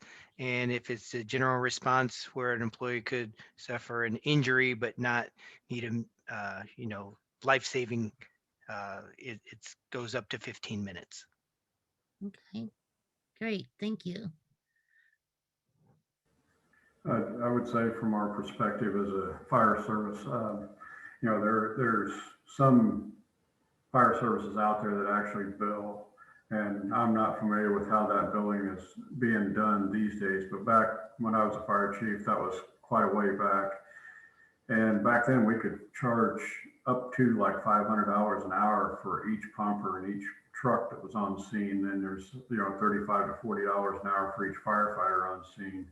And that's not including all your police officers, your EMTs, your helicopters and everything else. So you start adding these up, you could easily hit probably $500,000 to $1 million relatively easy in just one rescue scenario, or a recovery for that matter. I mean, because you're looking at 3.5 to 12 hours personally of time spent out on that scene, and then you got all the other, you got to have rehab for all your firefighters, especially if like in mid-July to mid-August, it's very, very extremely hot in those bins.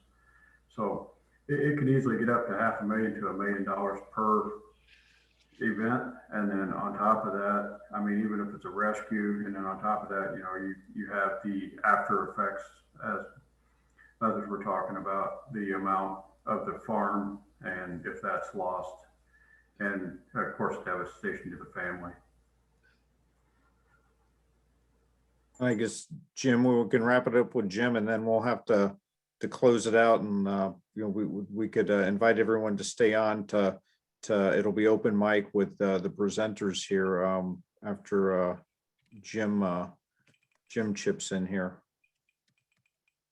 I don't know how qualified I am at this point to comment on the cost, but it reminds me of an old saying that the pain of discipline weighs ounces, the pain of regret weighs tons. And I guess the theory is in your emergency action planning, in your interaction with folks from those emergency responders, timing should be taken into account on any event. And some companies that I'm aware of require them sending a notification to the local first responders when they're going to be conducting a bin entry or a confined space entry.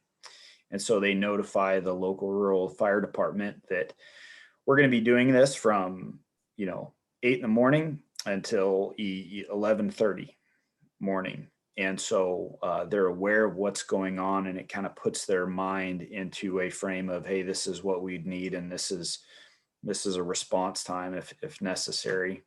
As far as diving into financial impact, I haven't looked into that enough to give an educated response.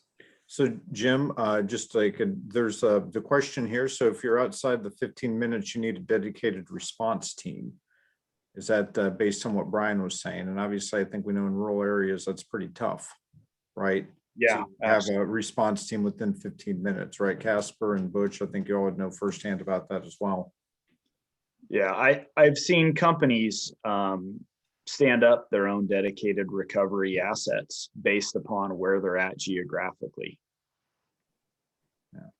I don't know if Butch or Casper, anything else to add to that?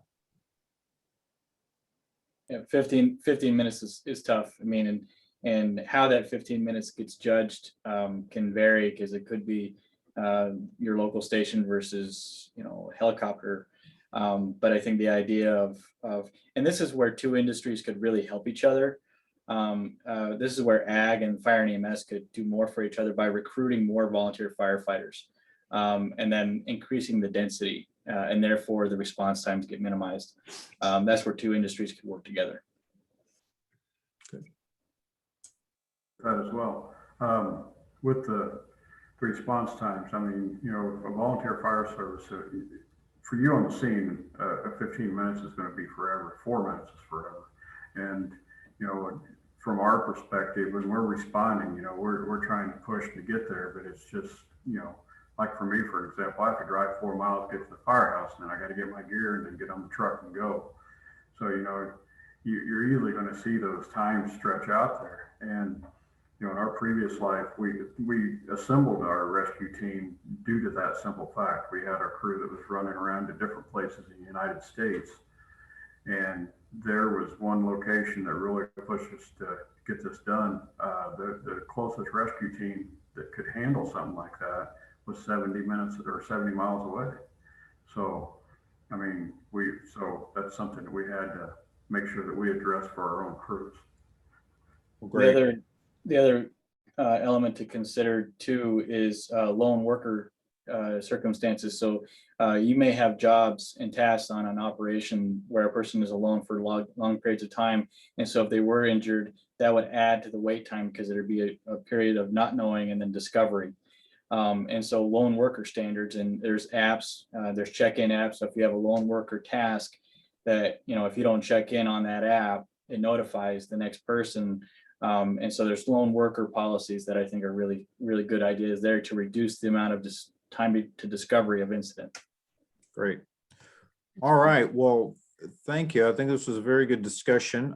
I know as people are starting to leave, we want to once again thank our sponsors and partners whose support made this week possible, from the Alliance, Jeeps, the Grain Handling Safety Council, NGFA, and OSHA.